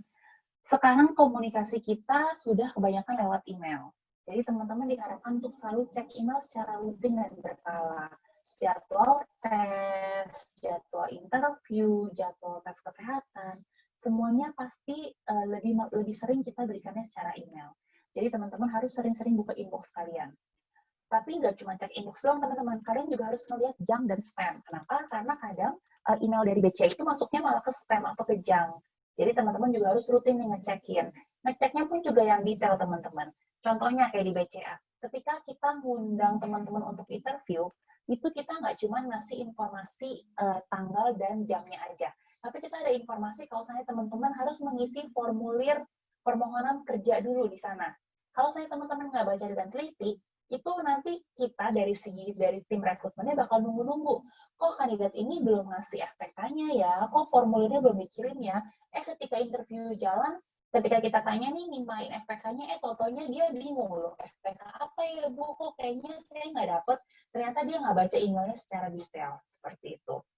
Jadi teman-teman ketika teman-teman mendapatkan email, silakan baca dengan detail informasi-informasi di dalamnya itu ada apa aja. Seperti itu. Nah, sekarang ini zamannya banyak banget yang namanya belanja-belanja online, email-email semuanya, email iklan banyak yang masuk ke email teman-teman. Saran saya teman-teman silakan pisahkan email untuk bersenang-senang dan aktivitas profesional. Biar nggak kegabung semuanya. Kadang kan kalau seandainya ngelihat inbox 200 gitu ya, males ya teman-teman ngebukainnya. Tahu-tahu dari 200 inbox yang masuk, 198-nya semuanya adalah promosian. Ternyata dari 200 itu cuma 2 email yang penting ya. Kan kayaknya agak males ya buat ngecekinnya. Jadi memang sebaiknya teman-teman harus memisahkan nih email teman-teman supaya teman-teman tahu kalau seandainya ada informasi dari perusahaan atau ada informasi apa yang terkait dengan hal-hal yang penting, itu masuknya ke email yang memang email utama teman-teman. Kalau seandainya untuk jualan lah, untuk belanja online lah, nah itu masuklah ke email yang memang untuk pura-pura teman-teman. Itu tips dari saya terkait dengan proses rekrutmen, interview, dan lain sebagainya. Sebagai penutup, saya punya video, teman-teman. Ini silahkan ditonton videonya. Kalau seandainya sedikit nge-lag atau misalnya agak lama, mohon maaf ya teman-teman, karena kan ini tergantung banget sama jaringan masing-masing. Semoga sih lancar teman-teman videonya ya. Kita saksikan. Tunggu bentar. Kayaknya saya harus join audio juga ya.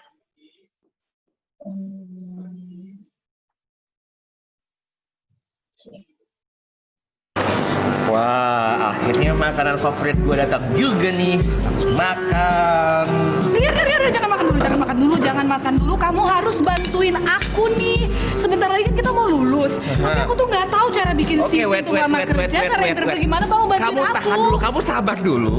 Kamu masalahnya apa? Kamu mau cari kerja? Iya, mau cari kerja lah. Masalah gampang, aku punya banyak solusi buat kamu. Tips yang pertama, kamu harus buat CV yang lengkap dan menarik.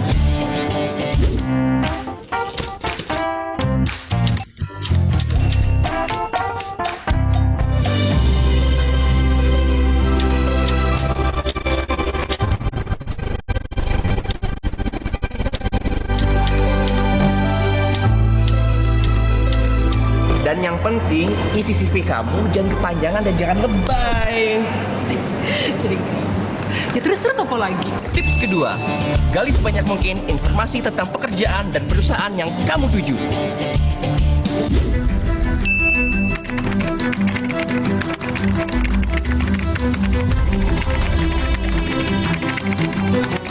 Woi, serius banget sih. Mau tahu tips selanjutnya nggak? Iya, apaan? Tips yang ketiga, saat hari interview, pastikan kamu sudah siap dan datang tepat waktu.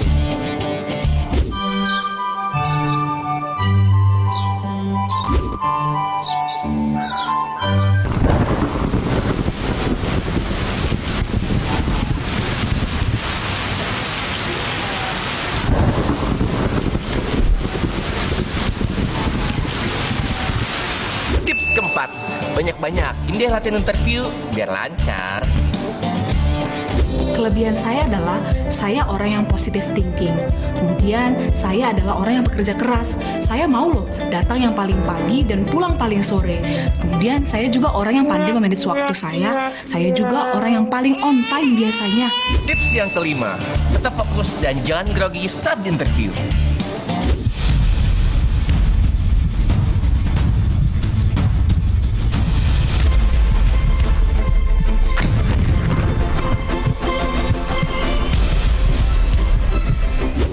Ini dia tips yang terakhir. Jangan sekali-sekali kamu godain HRD-nya.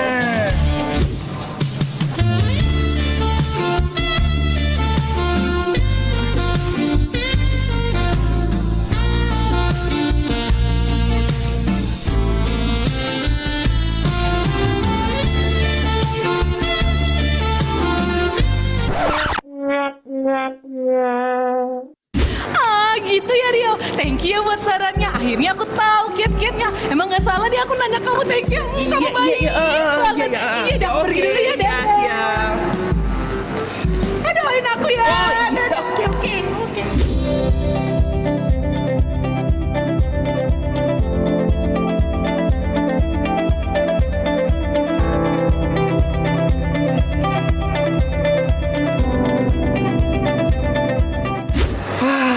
Akhirnya gue bisa makan enak nih tanpa ada gangguan dari si Rahel. Rio. Denger dong sih interview aku tuh berhasil. Ya aku sumpah, doain interview aku itu berhasil supaya aku tuh diterima dapat kerja. Kamu kenapa sih? Aku tuh ngikutin tips-tips kamu. Terus? Itu aku buat itu dengan lengkap, nggak panjang-panjang, nggak lebay. Terus aku tuh datang interview tepat waktu, nggak grogi sama sekali. Oke, terus sip. aku tuh nggak curi-curi perhatian gitu sama HR-nya. Ih, dengerin aku, doain ya. Nah, itu tadi video tips interview ala BCA ya teman-teman. Jadi tadi memang tips-tipsnya itu ya teman-teman boleh perhatikan lagi harus ngapain aja dari awal sampai akhirnya gitu. Terakhir dari saya, kalau ini menurut saya ya teman-teman ya, proses rekrutmen itu layaknya mencari dan menyempurnakan potongan puzzle. Kenapa? Karena kalau seandainya kita dari segi rekrutmen, kita itu mencari orang yang fit dengan perusahaan. Kita mencari orang-orang yang bisa melengkapi kekosongan yang ada, teman-teman. Sama kayak bikin puzzle. Kita cari potongan-potongan orang yang memang cocok satu sama lainnya, bisa fit antara satu dengan yang lainnya.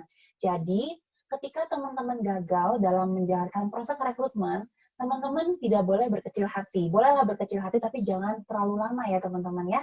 Kenapa? Karena teman-teman bukan berarti nggak cocok, bukan berarti teman-teman jelek gitu ya, tapi ya memang mungkin belum sesuai nih, belum pas nih dengan culture perusahaan tersebut. Balik lagi yang tadi sudah saya bilang, ketika teman-teman interview, kita itu melihat culture-nya itu cocok atau enggak dengan diri teman-teman. Jadi memang kita sesuaikan kembali dengan sisi perusahaannya itu seperti apa. Kalau seandainya teman-teman gagal, teman-teman boleh review lagi nih, kira-kira gagalnya di step yang mana. Oh, kalau seandainya teman-teman gagal di bagian tes online, yang pertama, psikotes awal, teman-teman review lagi, ketika pengerjaannya situasinya seperti apa, kenapa sampai teman-teman gagal. Kurang latihan kah, kurang konsen kah, atau teman-teman lagi di luar sana lagi berisik kah, jadi teman-teman nggak bisa mengerjakannya dengan benar-benar, dengan fokus, atau juga teman-teman lagi kurang fit kah, makanya teman-teman jadi nggak bisa ngerjainnya dengan baik. Nah, itu teman-teman harus review lagi. Kalau teman-teman gagal di bagian interview, teman-teman coba review lagi. Kira-kira nggak cocoknya di mana sih? Ketika teman-teman interview, teman-teman boleh loh bertanya sama tim rekrutmennya. Ketika di akhir sesi, biasa saya suka nanya sama kandidat saya, ada lagi nggak yang mau ditanyakan? Nah, ketika dibuka sesi pertanyaan itu, teman-teman silahkan bertanya sebanyak-banyaknya sama tim rekrutmen. Teman-teman boleh cari tahu dulu soal perusahaannya tadi, dari segi rekrutmennya seperti apa. Cari tahu dulu kira-kira cocok atau tidak dengan diri teman-teman, seperti itu. Intinya, kalau saya teman-teman gagal, ya teman-teman harus legowo, teman-teman harus relax, harus santai, cari lagi tempat perusahaan lainnya untuk teman-teman bisa apply, seperti itu. Intinya, nggak ada mesin waktu, jadi teman-teman perhatikan ketika menjalankan tes online, ketika teman-teman menjalankan proses rekrutmen di suatu tempat, ya teman-teman lakukan dengan sepenuh hati. Teman-teman silakan tunjukkan diri teman-teman yang terbaiknya teman-teman. Lakukan dengan baik, pasti juga hasilnya akan baik, seperti itu. Sekian presentasi dari saya, terima kasih banyak untuk waktunya teman-teman. Monggo kalau ada yang mau nanya, boleh pertanyaannya. Kalau bisa saya jawab, pasti akan saya jawab, teman-teman. Terima kasih. Iya, kita kasih virtual ovation ya, virtual tepuk tangan untuk Bu Yuwana yang udah menyampaikan materi yang begitu padat dalam jangka waktu yang singkat juga. Wow, Bu, ini ada cukup banyak pertanyaan, Bu, dari teman-teman. Ya, saya mesti ada beberapa gabung dan juga sortir juga untuk pertanyaan-pertanyaan yang sifatnya agak khusus ke BCA. Saya akan kasih agak di belakangan ya. Jadi kita akan kasih yang general dulu yang berlaku untuk semua teman begitu. Nah, ada pertanyaan dari Hosea dan juga ada beberapa dari yang lain, Bu. Ini pertama, gimana kita mesti hadapin online interview? Gimana supaya nggak canggung, itu yang pertama, dan gimana supaya kita tuh bisa stand out dari para kandidat yang lain. Tadi Ibu menyinggung sekarang persaingannya makin gila-gilaan, lapangan kerjanya makin sempit, sementara orang yang cari kerja juga makin banyak karena ada banyak orang yang juga harus di PHK. Nah, gimana Bu caranya supaya kita tuh bisa stand out dari CV-nya, dari online interview, dari segala macamnya? Mungkin itu dulu Bu, silakan. Oke, kalau yang tadi pertanyaan yang pertama ya, gimana caranya menjalani online interview supaya tidak canggung. Nah, tadi kan tips dari saya adalah teman-teman masuk ke ruangan interview itu on time, bahkan kalau bisa lebih awal. Kenapa? Kita di kosan teman-teman masuknya 5 menit lebih awal ke dalam ruangan, itu kan udah ketemu sama rekruternya dulu. Teman-teman boleh tes-tes suara, terus teman-teman dari sana teman-teman jadi tahu nih ketika teman-teman ngobrol awal lah istilahnya kayak, Bu, suara saya kedengeran apa enggak? Oke apa enggak? Nah, di sana kan teman-teman bisa bangun bonding dulu, lebih santai dulu. Setidaknya dengar dulu lah suara rekruternya seperti apa. Bener serem nggak sih rekruternya? suaranya, terus bener nggak sih, galak nggak sih rekruternya, kan teman-teman bisa cari tahu dulu di sana. Jadi teman-teman bisa terbiasa dulu setidaknya dengan rekruternya yang akan menginterview kalian, seperti itu. Lalu juga supaya tidak canggung lagi adalah yang kayak tadi, teman-teman pastikan device teman-teman sudah oke. Kalau seandainya ketika semuanya sudah oke, pastikan interviewnya akan lancar tuh.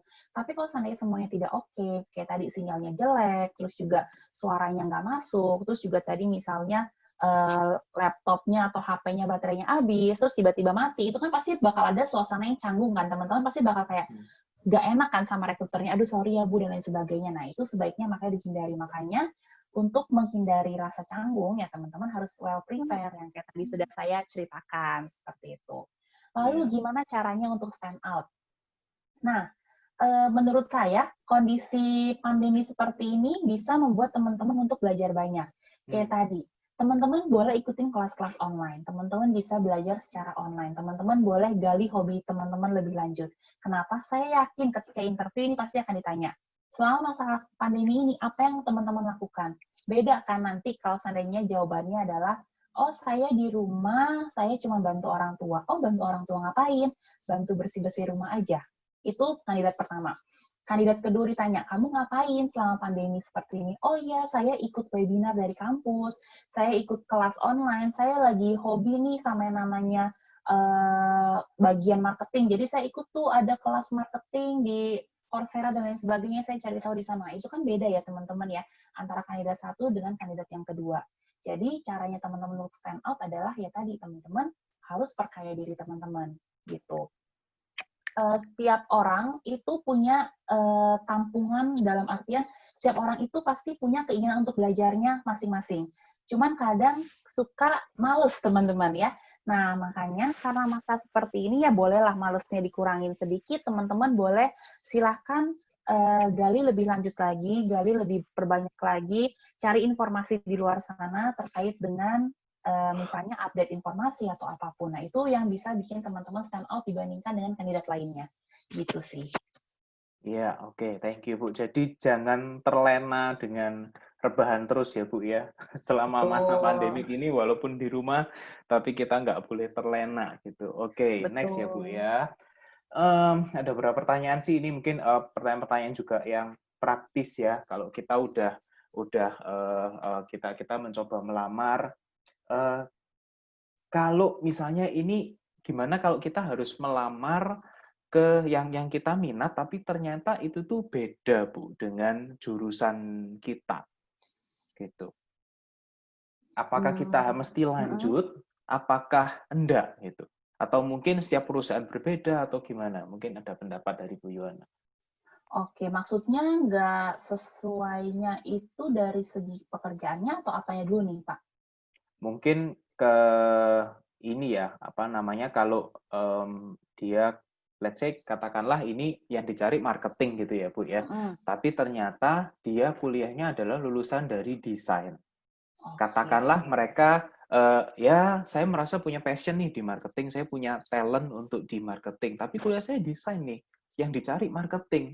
Nah, gimana nih? Apakah kita mesti mencoba untuk maju terus? Kalau tadi Ibu kan kasih contoh, lowongannya IT, orangnya dari accounting, nah itu yang pasti dicoret atau sebaliknya gitu ya. Nah, kalau situasi-situasi seperti itu gimana, Bu? Ini kita bisa sarankan teman-teman untuk lanjut, kalau lanjut mesti gimana nih gitu, Bu? Oke, ini pertanyaannya bagus banget ya. Maksudnya ini jadi biar teman-teman yang lain jadi bisa belajar gitu. Nah, kalau tadi yang saya contohkan itu kan lowongan IT daftar akuntansi. Nah, teman-teman pertama adalah teman-teman harus pastikan dulu lowongannya. Lowongannya terbukakah untuk semua jurusan atau tidak? Kalau ternyata lowongannya terbuka untuk semua jurusan, sudah pasti teman-teman aman. Nah, terus gimana caranya teman-teman untuk tadi dari desain terus mau daftarnya marketing? Kan teman-teman ketika kuliah pasti kan teman-teman pernah lah ikut organisasi atau ikut apa. Nah, dari sana teman-teman boleh banyak cerita tuh. Misalnya ketika di organisasi kalian di bagian dana. Nah, dana kan pasti memarketingkan sesuatu ya. Nah, itu teman-teman bisa banyak cerita juga di sana. Atau misalnya teman-teman nggak pernah organisasi, nggak pernah magang, tapi teman-teman punya passion di sana. Ya udah teman-teman boleh ceritakan, tunjukkan passion teman-teman. Gitu. Kan ada ya tipe yang memang saya nggak suka organisasi, saya belum pernah magang, tapi saya punya kerjaan sampingan, saya punya online shop. Nah, di sana tuh saya memperdagangkan dagangan saya. Saya masukin di IG, saya coba jualin ke teman-teman, saya coba jualin ke saudara-saudara saya, dan lain sebagainya. Saya bikin promoan, saya bikin desainnya lewat IG. Nah, itu kan teman-teman bisa tuh munculkan di sana. Dan teman-teman bisa ceritakan ketika teman-teman interview. Seperti itu sih. Jadi, kalau seandainya memang ternyata jurusan dan passion kalian tidak sama, ya kalian boleh gali ketika organisasi maupun ketika magang, gitu sih. Jadi jangan cuma dipendem. Nah, kalau seandainya yang susah nih, kalau saya teman-teman cuma mendem doang nih, ya saya anak desain, saya suka marketing, tapi nggak pernah ngapa-ngapain, nggak pernah nyoba organisasi, nggak pernah coba jualan, nggak pernah coba ngomong sama orang. Nah, itu yang mungkin akan jadi tanda tanya besar dari sisi rekrutmennya. Ini beneran passion atau enggak? Gitu sih. Jadi memang kalau memang punya passion, ya teman-teman harus tuangkan passion teman-teman tersebut. Gitu sih, Pak.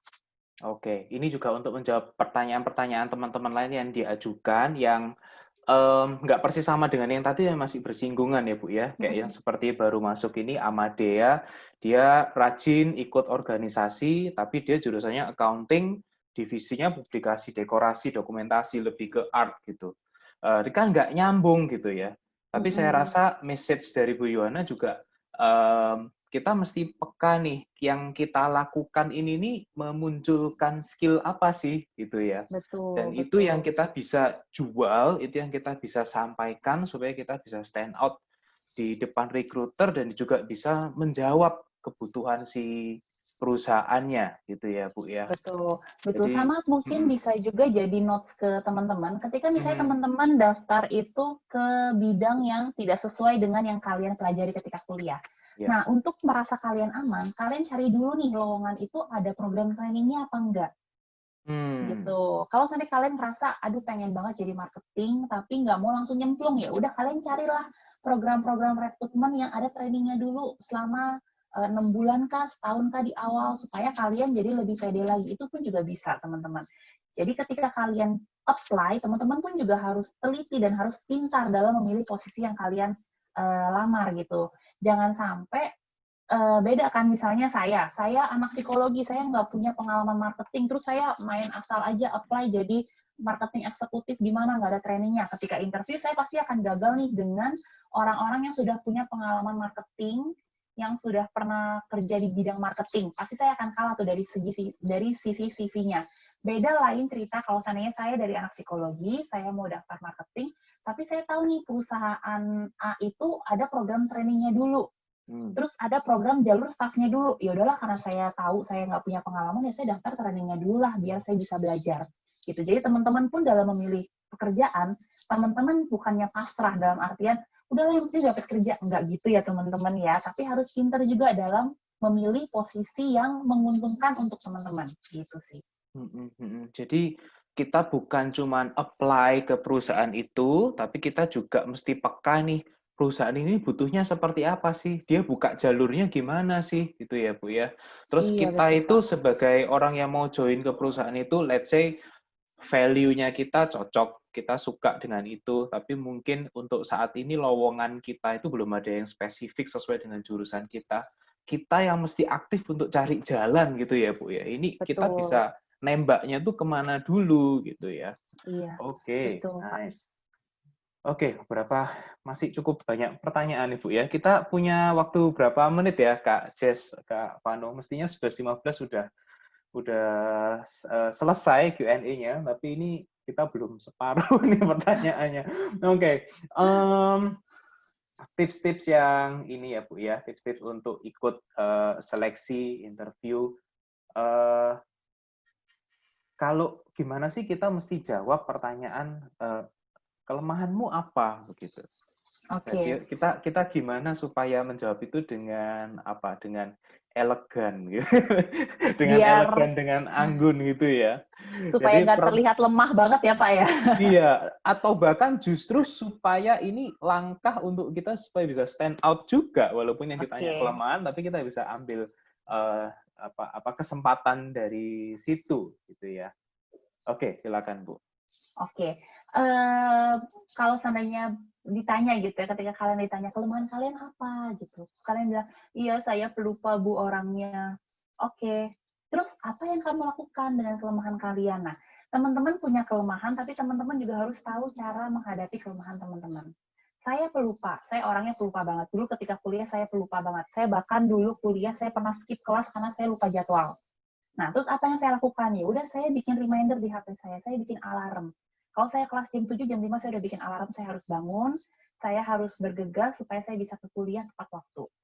Nah, itu kan jadi maksudnya teman-teman punya kelemahan, tapi teman-teman juga punya cara nih untuk menghadapi kelemahan teman-teman. Bukan berarti teman-teman punya kelemahan, terus teman-teman pasrah.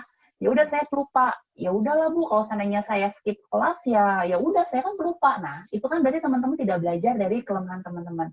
Tapi teman-teman tahu kelemahan teman-teman, teman-teman bisa mengatasinya, nah itu akan jauh lebih baik lagi teman-teman. Gitu sih. Jadi, kelemahan itu bukan sesuatu hal yang negatif sebenarnya, tapi teman-teman bisa belajar banyak dari kelemahan yang kalian miliki. Gitu sih, Pak. Oke, baik, Bu.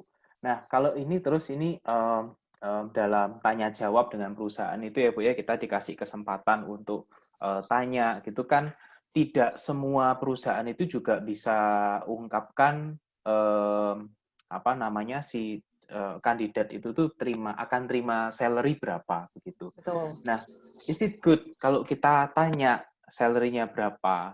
Kapan kita mesti tanya? Dan gimana negonya supaya kita nggak menilai diri kita ketinggian, tapi juga nggak terlalu rendah gitu, Bu. Oke. Kalau ini saya ngomong dari kalau di BCA ya Pak ya, karena kan pengalaman saya di BCA nih. Kalau di BCA itu kita memisahkan waktu untuk nego gaji sama waktu untuk interview. Seleksi. Jadi ketika betul, jadi itu beda. Offering itu biasanya nanti setelah medical check up. Jadi ketika semua proses kalian sudah dinyatakan lulus, baru kalian akan offering. Ketika offering baru kalian akan tahu nih, kalian dapat fix-nya berapa, terus juga sama kalian bisa tahu apa aja yang kalian dapetin. Nah, memang banyak anak sekarang kan pasti pada penasaran ya, kayak aduh mau daftar di BCA, dapat gajinya berapa ya, jangan sampai udah kerja capek-capek, tahu-tahu gajinya cuma sekian gitu. Sekarang kan banyak banget yang kayak Kaskus, kayak gitu-gitu ya. Nah, itu sebenarnya memang kalau dari rekrutmen, kita tuh nggak bakal nyebutin berapa nominalnya. Tapi teman-teman bisa cari tahu secara online. Gitu. Intinya, kalau seandainya ditanya masalah gaji, tentunya tim di perusahaan, apalagi perusahaan besar, pasti sudah ada timnya yang mereview gaji. Kayak di BCA, kita selalu review secara berkala. Jadi kita akan lihat nih, persaingan gaji di luar sana tuh berapa, terus juga gaji yang kita berikan tuh kira-kira sesuai apa enggak. Itu sudah kita review juga, teman-teman. Jadi makanya, saran saya, kalau saya teman-teman penasaran nih, pengen tahu gajinya berapa, atau pengen tahu apa terkait dengan perusahaan itu, teman-teman nanya sama rekruter. Tapi mungkin teman-teman nanyanya bukan gajinya, tapi teman-teman lebih ke benefitnya apa. Gitu.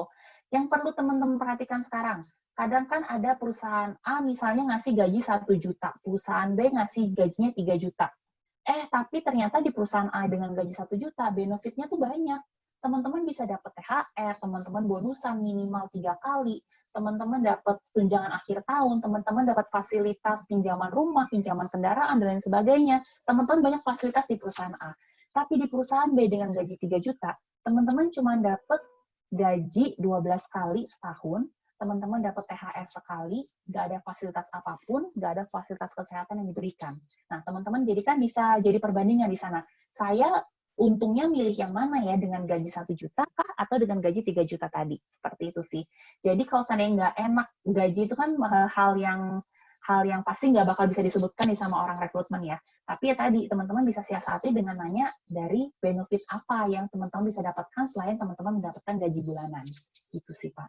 Oke, baik. Jadi kita harus peka-peka juga ya, Bu ya. Ini tanyanya harus kapan gitu ya. Betul. Dan lebih aman adalah tanya apa namanya tadi benefitnya ya, benefitnya. Betul. Jadi kita nggak cuman mindset kita bukan cuman uang melulu gitu ya. Tapi Betul. apa sih untuk tujuan karir kita sendiri, ini perusahaan akan mendukung kita nggak sih? Dan kita akan bisa bersumbangsi yang dengan baik nggak sih dengan perusahaan ini? Gitu. Betul. Sama lebih baik lagi juga ditanya adalah kegiatan di perusahaannya itu. Jadi kan teman-teman nggak mau dong kalau seandainya kerja, cuma kerja doang gitu ya. Dari Senin sampai Jumat full kerja, nggak ada refreshing-nya ya. Teman-teman, ya bolehlah teman-teman nanya juga. Kira-kira di perusahaan itu gimana sih kehidupannya gitu ya. Ada trainingnya apa enggak? Kayak anak sekarang kan pasti butuh training. Teman-teman kerja, masa iya mau di sana-sana terus kan teman-teman harus membekali diri teman-teman, harus ada trainingnya. Nah, itu yang teman-teman boleh tanyakan ketika proses seleksi dilakukan. Jadi ketika teman-teman ngobrol sama tim rekrutmen, kalian boleh tanya tuh terkait dengan apa sih yang mau teman-teman capai ketika teman-teman bekerja. Misalnya teman-teman mencari, saya mau kerja yang nggak cuma kerja aja, yang bisa membekali diri saya, yang bisa ikut training macam-macam. Ya kalian cari tahu perusahaan itu menyediakan nggak program trainingnya. Gitu. Yes. Wow. Itu malah jadi mengesankan bahwa oh nih kandidat ini niat nih, maksudnya dia nggak cuma asal mau bekerja untuk dirinya saja, tapi dia mau meningkatkan kapasitasnya, dia mau kasih sumbangsi lebih untuk perusahaan gitu ya Bu ya. Itu akan jadi apa ya, menonjolkan kesan juga ke para rekruternya. Oke, Bu, kalau secara apa ya, kalau secara khusus ya di masa pandemik seperti ini ya Bu ya, ada nggak sih pergeseran skill, karakter gitu ya, yang sekarang itu tuh jadi prioritas, Bu? Kalau yang dulu itu mestinya jadi biasa-biasa aja, ya, tapi dalam masa yang nggak gampang ini sekarang jadi skill yang prioritas gitu. Oke. Yang dicari rekruter maksudnya ya. Oh, yang dicari ya. Nah, kebetulan kalau di BCA, kita itu memang dari awal sampai sekarang, kebutuhan terbanyak kita memang di bidang IT sama di bidang marketing. Itu sudah paling banyak dari awal sampai sekarang. Nah, tapi yang kita lihat adalah bukan dari pergeseran kebutuhan atau gimana, yang enggak ya. Cuma kita lebih ngelihat dari cara kandidat itu beradaptasi dengan lingkungan yang ada. Gitu. Gimana betul? Gimana mereka cepet nih adaptasinya dengan lingkungan yang sekarang gitu. Itu yang kita cari. Ada kan orang-orang yang ketika masa corona ini kayak tadi saya bilang, ya udah saya nggak bisa beradaptasi dengan lingkungan, saya nggak bisa menerima, saya nggak bisa keluar rumah dan lain sebagainya. Ya udah saya di rumah aja, saya nggak ngapa-ngapain. Nah, ada juga orang yang bisa, ya udah saya terima kondisi di luar sana lagi corona, saya nggak bisa ngapa-ngapain, ya saya perbanyak diri saya dengan cara saya belajar lah apa dan lain sebagainya. Itu pun juga jadinya sejalan nih sama value-nya BCA gitu. Karena salah satu value-nya BCA adalah tadi continuous learning gitu. Jadi ada betul continuous pursuit of excellence kalau lengkapnya gitu ya. Jadi memang kita dihadapkan untuk mau selalu belajar, untuk mau selalu cari tahu gitu. Jadinya sejalan tuh yang tadi, proses adaptasinya untuk mau menerima, untuk mau belajar, dengan value-nya sih perusahaan yang mau saya apply-kan. Seperti itu sih, Pak. Iya. Ini adaptasi ini ya Bu, yang jadi sangat-sangat penting di masa yang seperti ini. Dan itu juga ternyata, saya rasa juga bukan hanya BCA ya Bu ya, ada banyak perusahaan yang menjalankan continuous improvement, continuous learning itu karena harus semakin cepat beradaptasi di zaman-zaman era 5.0 ini ya Bu ya. Iya, betul. Oke Bu, ini beberapa pertanyaan praktis yang tentang BCA-nya sendiri Bu. Saya mesti alokasikan waktu untuk ini, pasti ini Bu. Oke, yang pertama, apakah ada nggak sih Bu internship di BCA? Itu yang pertama gitu. Kemudian yang kedua, protokol keamanan untuk seleksi dan untuk masuk kerja di BCA gimana? Kemudian yang ketiga sekalian ya Bu ya. Iya, boleh. Kemudian yang ketiga, kalau ikut proses seleksi di BCA ada nggak sih biaya Bu? Dan kalau sudah diterima jadi trainee, nanti apakah akan ada interview lanjutan? Oke, itu 3 pertanyaan yang saya kemas langsung Bu. Ini langsung ke BCA-nya. Silakan. Nanti kalau ada yang kurang, Pak Sastra boleh tanyain lagi ya Pak ya. Takutnya ada yang skip saya kejawabnya. Yang pertama tadi kan internship. Kita punya internship apa enggak, kita buka. Kalau sekarang internship terbesar kita adalah di tim IT. Jadi memang banyakan itu magang-magangnya di IT dan itu memang harus di Jakarta teman-teman. Karena tim IT kita berpusatnya di Jakarta gitu. Kalau untuk posisi lainnya untuk magang, karena memang melihat protokol keselamatan, kesehatan yang saat ini sedang terjadi, kita lagi nggak nerima magang sebenarnya, kecuali tadi di tim IT, kita terima. Kalau seandainya di posisi lain, kita lagi nggak buka dulu nih untuk sekarang. Tapi kalau seandainya kondisi sudah kembali normal, nah itu baru kita mulai buka lagi nih untuk magangnya. Karena memang BCA punya program magang, seperti itu. Lalu yang kedua, protokol kesehatan ya Pak ya tadi? Iya, protokol kesehatannya untuk yang seleksi rekrutmen dan juga Oke, kalau seandainya untuk seleksi, kan teman-teman dari awal sampai akhir teman-teman mendaftar secara online, teman-teman tes secara online, interview secara online, tes kesehatan pun teman-teman datang ke biro kesehatan, itu setahu saya dibatasin. Jadi memang udah kita bagi jam-jamnya supaya tidak numpuk teman-teman di sana. Gitu. Lalu kalau seandainya untuk perjanjian kerja dan lain sebagainya pun juga kita semuanya secara online sih. Jadi kita upayakan supaya tidak bertemu secara langsung. Ketika teman-teman nanti bekerja pun juga kita harapkan teman-teman pakai masker, terus juga kita cek suhu tubuh. Terus kalau seandainya kayak sekarang nih karyawan, kayak setiap pagi saya mau ke kantor, saya harus ngisi self-assessment. Wow. Jadi self-assessment itu kita menilai diri kita sendiri selama beberapa hari, selama 14 hari kemarin kita udah ngapain aja. Kita ada nggak keluar rumah? Ada bersinggungankah dengan orang yang ada terkena corona dan lain sebagainya, itu kita bisa self-assessment. Itu nanti hasilnya itu ada 3. Yang pertama itu adalah bersih, hijau. Yang kedua itu kuning. Kuning itu kalau nggak salah masih sehat tapi agak sedikit rawan, tapi tetap boleh masuk. Dan yang terakhir itu merah. Kalau teman-teman udah dapat self-assessment hasilnya merah, teman-teman tuh nggak boleh masuk kerja. Gitu. Jadi itu tuh diperiksain dulu tuh di satpam sebelum teman-teman masuk. Kalau seandainya hasilnya merah, teman-teman dipulangkan langsung, teman-teman kerja dari rumah. Gitu. Lalu sekarang kita itu masih menerapkan yang namanya WFH dan WFO. Jadi kita bagi tim. Kalau di biro saya, kebetulan kita baginya jadi 2 tim. Jadi 2 hari masuk, 2 hari di rumah, 2 hari masuk, 2 hari di rumah. Nah, kalau protokol keselamatan ini memang kita sesuaikan sama peraturan pemerintah. Kita lihat nih, pemerintah itu masih menjalankan PSBB apa enggak. Kalau sekarang kan masih PSBB nih, jadi BCA pun ngikutin PSBB-nya, seperti itu. Tapi kalau saya ternyata nanti sudah tidak ada PSBB dan lain sebagainya, ya kita ngikutin lagi nih protokol dari pemerintah seperti apa. Seperti itu sih. Jadi memang dari segi keselamatannya, kesehatannya pun juga kita sudah ngejagain banget. Kayak tempat duduk pun juga kita nggak kanan-kiri langsung gini, enggak. Tapi kita bikinnya dalam bentuk segitiga gitu loh, Pak. Jadi ada selang satunya gitu loh, baru ada teman lainnya gitu. Jadi nggak yang deket-deketan. Meeting pun juga di dalam ruangan meeting maksimal cuma boleh 5 orang. Sisanya ya udah meeting dari tempat masing-masing kayak gitu. Itu sih protokol keselamatan dan kesehatan yang sudah dilakukan sama BCA sejauh ini. Gitu sih, Pak. Oke. Iya. Baik, jadi memang BCA saya minggu lalu 2 minggu lalu ke BCA juga ini sih ada beberapa protokol yang udah dijalankan juga. Iya, betul. Oke. Terus kalau tadi yang masalah biaya ya. Ada biaya nggak, Bu? Ini pertanyaan bagus, teman-teman. Ini untuk informasi teman-teman juga, dan teman-teman boleh membagikan informasi ini ke orang lain kalau lagi apply ke BCA. Yes. BCA itu tidak memungut biaya apapun untuk proses seleksinya. Jadi, dari awal sampai akhir, kita tidak ada yang namanya pemungutan biaya. Kalau teman-teman apply ke BCA, terus teman-teman dapat email, harus bayar sekian juta untuk tes, itu udah pasti penipuan. Teman-teman boleh laporkan itu ke polisi, gitu ya. Itu sudah pasti tidak boleh. Karena memang banyak banget lah oknum-oknum yang tidak bertanggung jawab yang mengatasnamakan rekrutmennya BCA. Itu sudah banyak, teman-teman. Jadi makanya teman-teman pun juga harus aware nih, kalau perusahaan-perusahaan, bahkan setahu saya nggak ada perusahaan yang memungut biaya untuk proses rekrutmen gitu.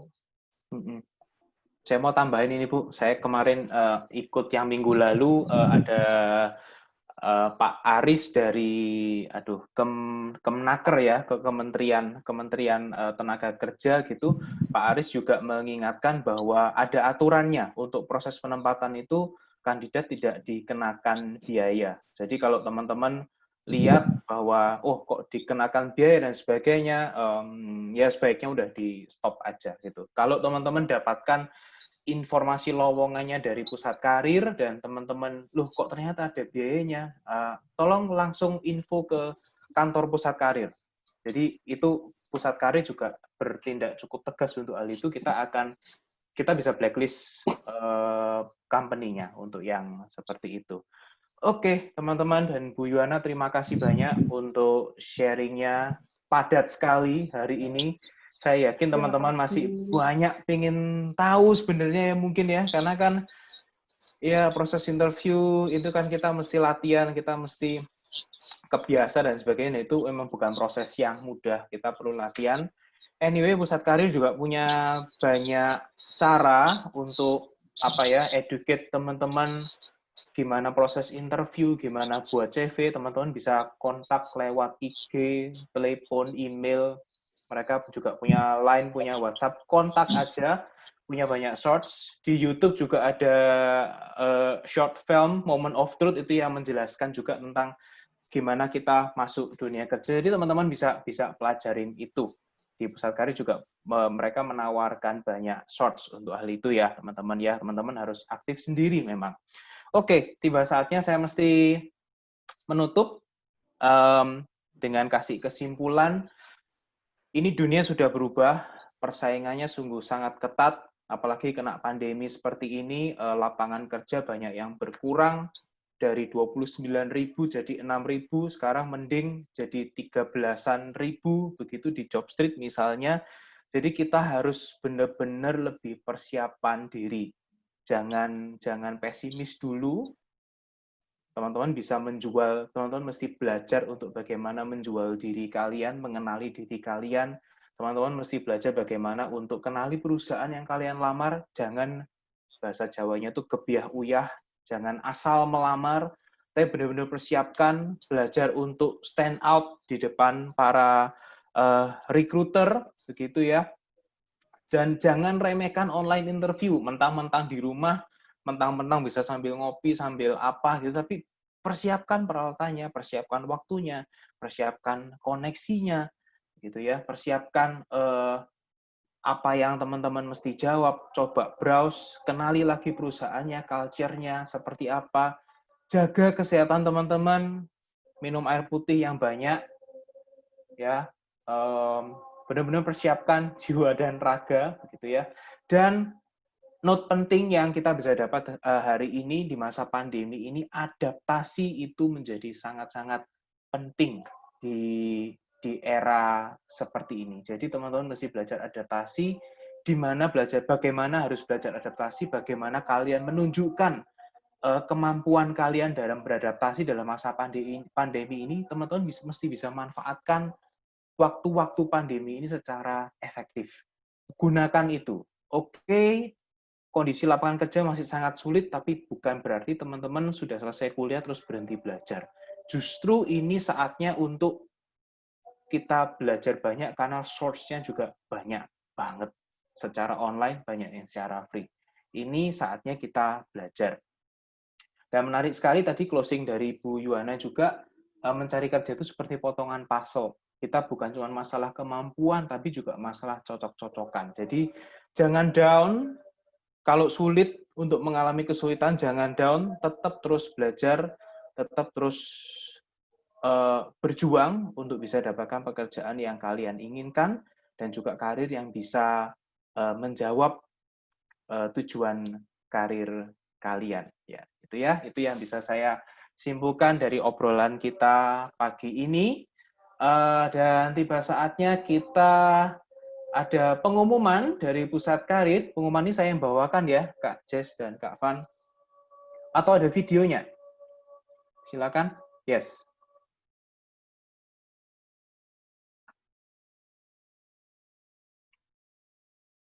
Ikuti Instagram Petra Career Center. Ada info webinar selanjutnya. Minggu depan ada bersama dengan Astra, kita akan mengenal gimana dari sisi perusahaan ini ya, dari sisi perusahaan bagaimana mereka harus adjust, sehingga ini nih, teman-teman bisa belajar lebih banyak dari webinar selanjutnya juga ya. Kita mesti adaptasi gimana nih sebagai kandidat supaya kita bisa menjawab kebutuhan dari perusahaan-perusahaan yang membuka lowongan sekarang, gitu ya. Ikuti Instagram Petra Career Center @job untuk berbagai info lowongan terbaru dari berbagai perusahaan. Ada info regis out di sana, teman-teman silakan ikutin. Ya, itu saja pengumuman dari Pusat Karir. Apakah ada tambahan, Kak Jess dan Kak Van? Baik, rasanya tidak ada ya. Baik, kalau tidak ada, terima kasih teman-teman yang sudah berpartisipasi. Terima kasih Bu Yuhana yang sudah meluangkan waktunya, berbagai informasi. Luar biasa sekali, padat, dan pasti akan berguna untuk teman-teman langsung praktis dari praktisinya, gitu ya.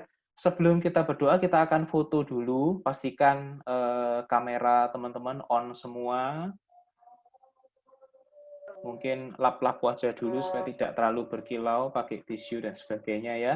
Oke, Kak Jess, Kak Van, saya persilakan yang mau foto-foto. Teman-teman bisa minta tolong dinyalakan sambil saya Yes. capture ya. Jangan ditutup dulu, saya soalnya ambil per halaman.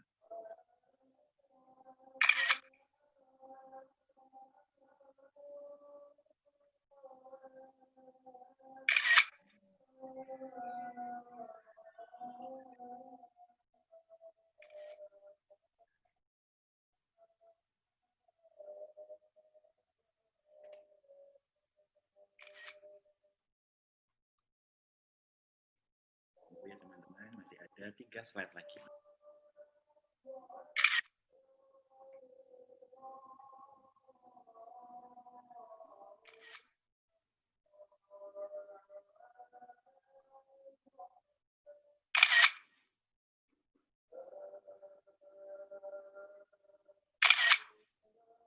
Sudah, Kak Sastra? Oke, kita akan tutup dengan doa. Teman-teman, mari kita sejenak berdoa. Tuhan, kami bersyukur untuk siang hari ini kami bisa mendapat berbagai informasi dari Bu Yuwana mengenai bagaimana kami harus survive, bagaimana kami harus beradaptasi di tengah-tengah lapangan kerja yang sulit ini.